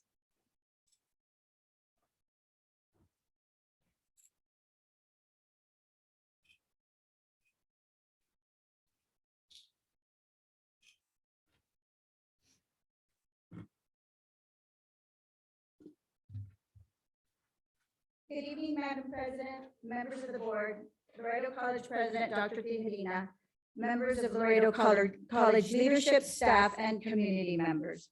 My name is Dr. Diana Ortiz, and I'm the Associate Vice President of Community Engagement and Strategic Partnerships. Today, I'll be providing a Laredo College Office of Strategic Recruitment update that talks to you about the most recent events that are going to be closing out our year. We started doing stuff in August, and this is just a little update of that.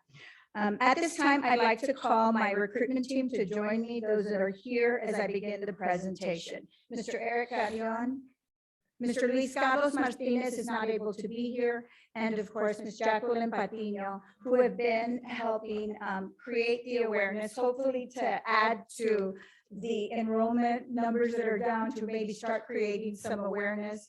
And know that we do have a strategic recruitment support team with some mentors and work studies, both helping us in getting these projects. Before we get started, I just want to remind you that the strategic recruitment team, when we're out there promoting not only the academic, but the workforce programs that are here, we talk about 4 things that are really important with the audience. And whatever audience we're dealing with, we let them know that as a Laredo College family, we're open to new horizons. We have to be flexible. We talk about the 3 forms of modalities that are available: hybrid, online, also the hybrid. We talk about the importance of being empathetic, because as Ms. Maris talked about, so many people being affected, we identify with the students that are in the audience, we identify with the parents at times that are there, and we let them know that Laredo College is very open to understanding that we know it has been very, very challenging, and then that we're going to give students a voice, and we remind them that we will listen to what they say. We can't guarantee that, leadership is going to do what they want, but we will bring it to leaders and have you all look at that. Of course, last time when I was here, we talked, it was through January, we talked about how the strategic recruitment team had participated in 40 events and had captured 4,001 students face-to-face in their activities, including 52 administrators, 250 parents, and 100 community members.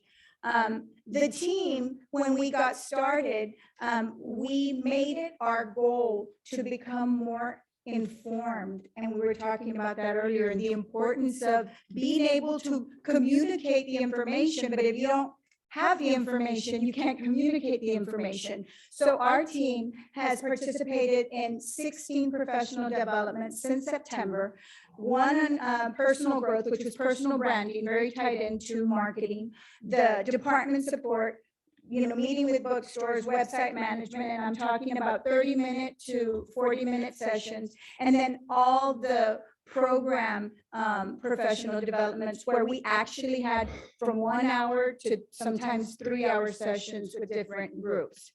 So we'll kick it off with January, moving forward, because you all have seen the stuff that has happened since September. We did have a Zoom session with one of the charter schools in January, with Premier High School. We had our repeat application drives at the high schools, not only at LISD, at UISD. We partnered with financial aid where they brought their team. Some of our students were being helped with admissions, with their verifications, the verifications that they've been receiving. And we saw over 157 students. We had 14 events that took place. For the month of March, we went to Benavides, Texas. That is not our service area, but they did reach out to us wanting to get information on Laredo College because they said they had heard great things that Haverhill and Bruni were talking about. So I asked, and Dr. Fred did say, if they're reaching out to us, we can go. We should not go to that service area, but if they're reaching out, we will go. And we did.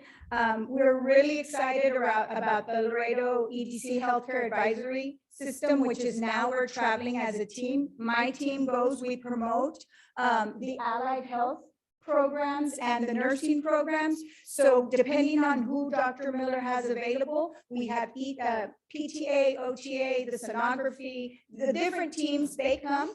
We partner with Gateway Community Health, with AHEC, with communities and schools, with Workforce Solutions, all during our presentation. And we present it to the student. So the student knows that if they are suffering and need help at their campus, they go to their communities and schools counselor.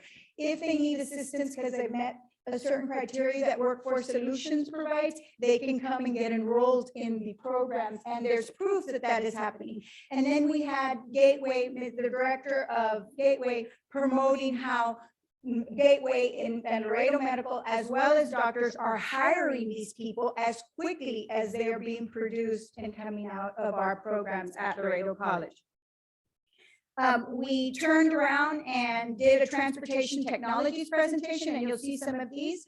And we also had Troutman Elementary Career Day, where we talked to 5th graders. We had 8th graders from the STEM programs come to Laredo College, dual enrollment, the allied health teams, as well as cybersecurity and Homeland Security did presentations to these kids, letting them know what's available. And the allied health team had hands-on activities for them, showcasing their stuff. So these are just a few little pictures. This was from the traveling healthcare team. And as you can see over in the top, yes. I'm sorry, Madam Chair, to interrupt. Can they Chair. change the? Oh.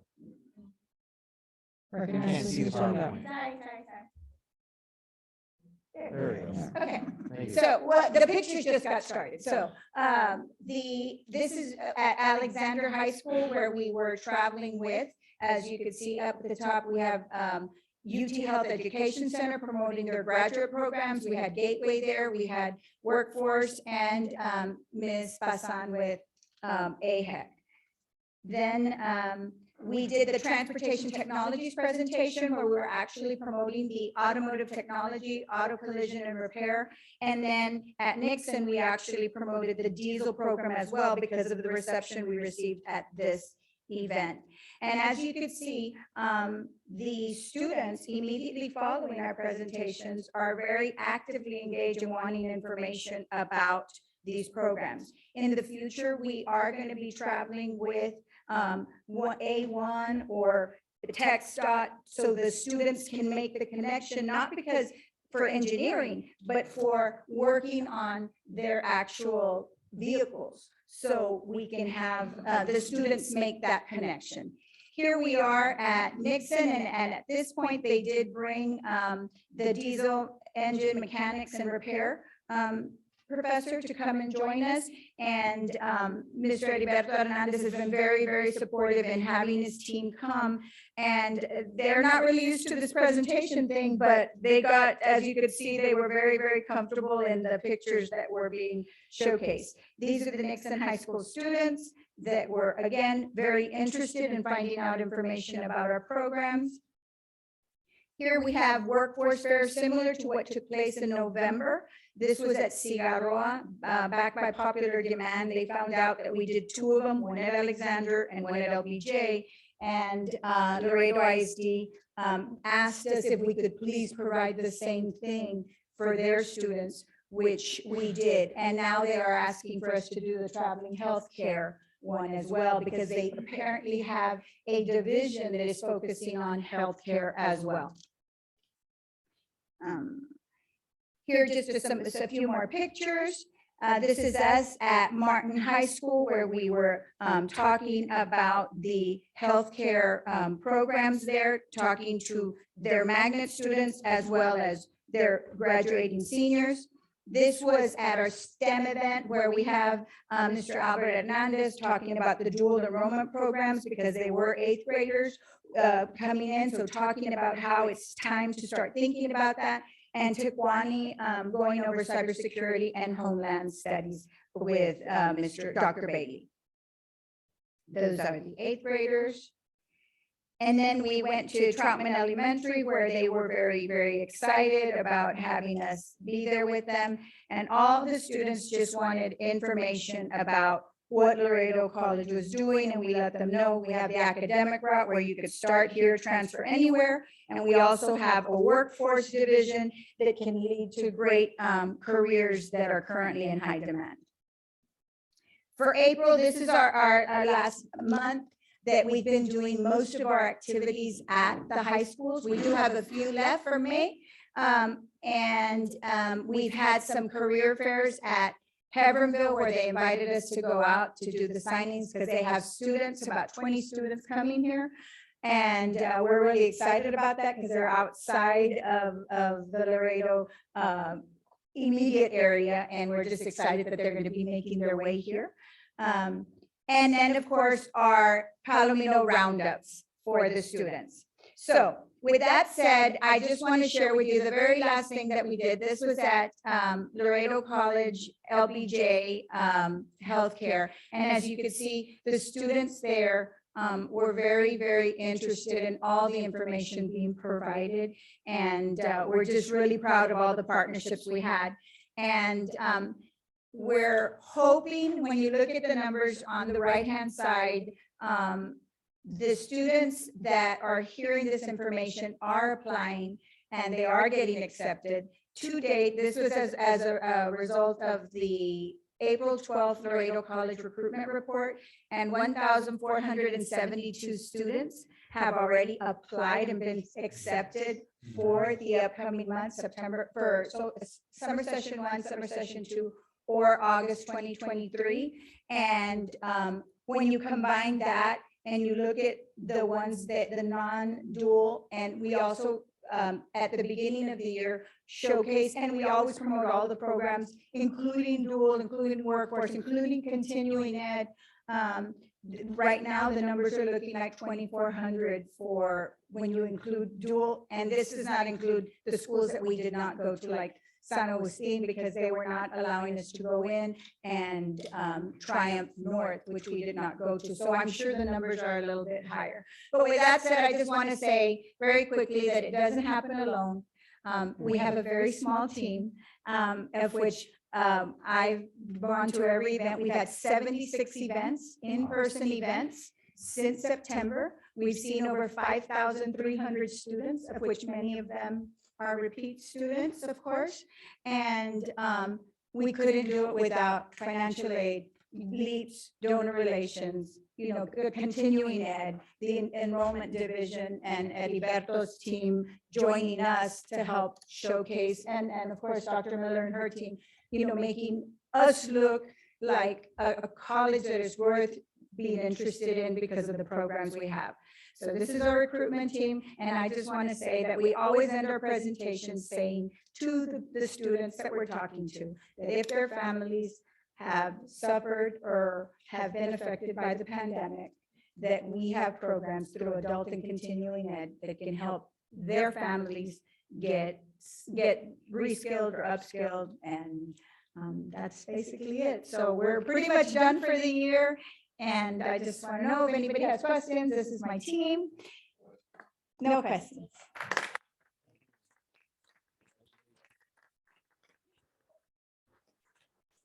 Good job. Congratulations, Dr. Ortiz and your team. Great job. Thank you.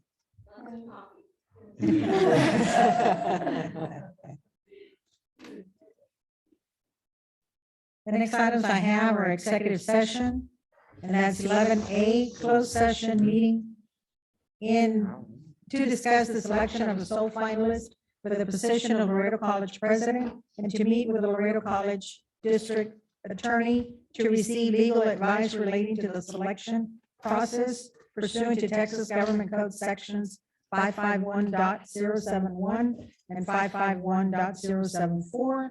11B is closed session meeting to discuss legal matters relating to a proposed license agreement between U.S. Customs and Border Protection and Laredo College pursuant to Texas Government Code section 554.071.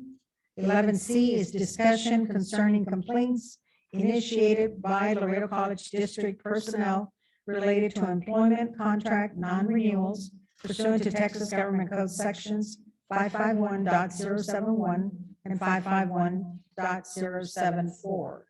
Do I hear a motion to go to executive? Second. So I have a motion by Ms. Ramos and I have a second by Dr. Carranza. All in favor? Aye. Any opposed? Motion carries. So at this time, it's 7:58. And the board will adjourn into executive session pursuant to sections 551.071, 551.074, and 554.071 of the Texas Government Code to discuss agendas items 11A, 11B, and 11C. Thank you.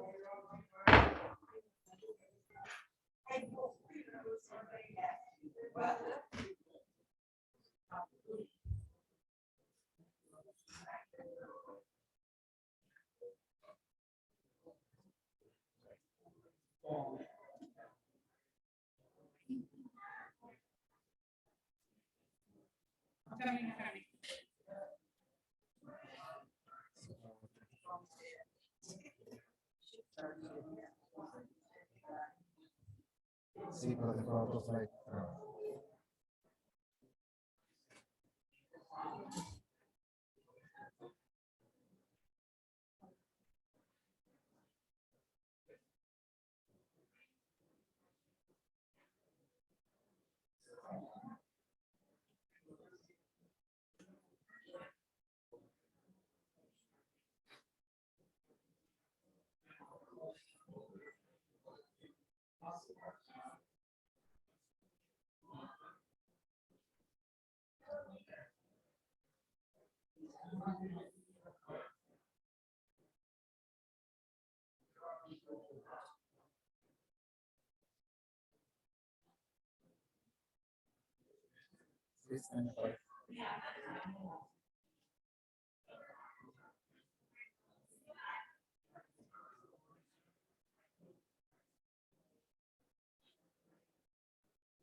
We're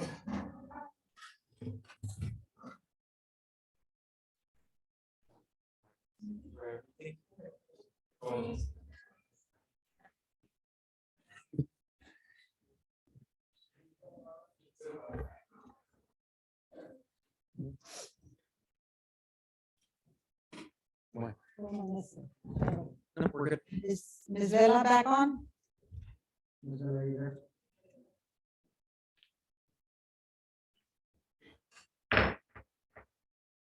So we're reconvening from closed session. The time is now 9:21 p.m. and the board took no action in executive session. Will take appropriate action on items if necessary as discussed in closed session. So the first item that I have on discussion and possible action 12A, public notice of the name of the sole finalist. The Laredo College Board of Trustees is considering employing for the position of Laredo College President. Chair recognizes Mr. Delgado. Madam Chair, if I'm in order, I move that the Laredo College Board of Trustees select Dr. Maria Minerva Minita Ramirez as the sole finalist for the position of Laredo College President, and that a meeting of the Laredo College Board of Trustees be scheduled on May 19, 2022 to take final action in accordance with Texas Government Code, Section 552.123, on the employment of Dr. Ramirez for this position. Second. So I have a motion and I have a second by Judge Martinez and Ms. Ramos. Any discussion? None heard. All in favor? Aye. Any opposed? Motion carries. Thank you. The next item is 12B, approval of a proposed license agreement between U.S. Customs and Border Protection and Laredo College. Motion to approve item 12B and assign Dr. Tijerina to negotiate the final contract. Second. So I have a motion by Mr. Rangel. I have a second by Ms. Mares and Dr. Carranza. Any discussion? None heard. All in favor? Aye. Any opposed? Aye. Motion carries. Aye. Oh, you oppose? Yes, I oppose just simply because I'm against aggressive removal of vegetation, and as previously discussed, I would like to be part of the discussion. Okay, so Ms. Elizondo opposes and is requesting to be a part of the meeting that they're gonna have with the U.S. Customs and Border Protection and Laredo College. Thank you. The next item is 12C, appointment of an investigator for complaints initiated by Laredo College District personnel related to employment contract non-renewals. Mr. Muir. I think there's been some discussion about that. I think the board's options are, one, see if an insurance company will cover that claim and retain the services of an investigator and pay that. That would be the first and preferred option. The second option would be for administration to recommend some independent third-party investigators to the board, and then the board can make a selection. Okay. So do I have a motion for? I move for option number one. Well, we let the insurance, we approach the insurance company first and see they're looking to cover that expense, and if so, then everything else falls into place. Okay, so I have a motion by Ms. Mares. I have a second by Ms. Ramos and Dr. Carranza. Any discussion? None heard. All in favor? Aye. Any opposed? Motion carries. The next item is I have president's reports. Dr. Tijerina, do you have any reports? No, they're, Dr. Tijerina, for the record, they're in your packet, board members. Okay, thank you. Item number 14 is next meeting dates is Thursday, May 19th. Chair recognizes Dr. Tijerina. Yes. I do have a question. So May 19th will be the regular board meeting and the special board meeting, or will Wednesday, May 18th be the regular board meeting and then May 19th, the special board meeting for the new the employment contract? Mr. Muir, can we have it all in one, or does it need to be two?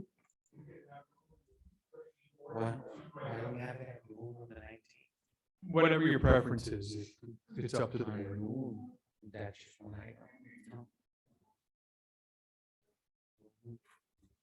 I mean, having it separate as its own separate board meeting that you can devote just your attention to that item alone not have to worry about other items, or again, it's really your preference. There's pros and cons. Or we can have it on May 19th at noon to make the formal announcement. And then May 19th at 6 PM? No. No. Okay. So the consensus is May 19th, Thursday, May 19th, regular Board of Trustees meeting and the announcement. Okay. And then the next, we will not be having the Wednesday, June 1st, special board meeting. Okay. Any questions? I have a motion to adjourn by Mr. Delgado, second by Dr. Carranza. All in favor? Aye. Meeting adjourned. Thank you, everybody. Thank you, Ms. Bella.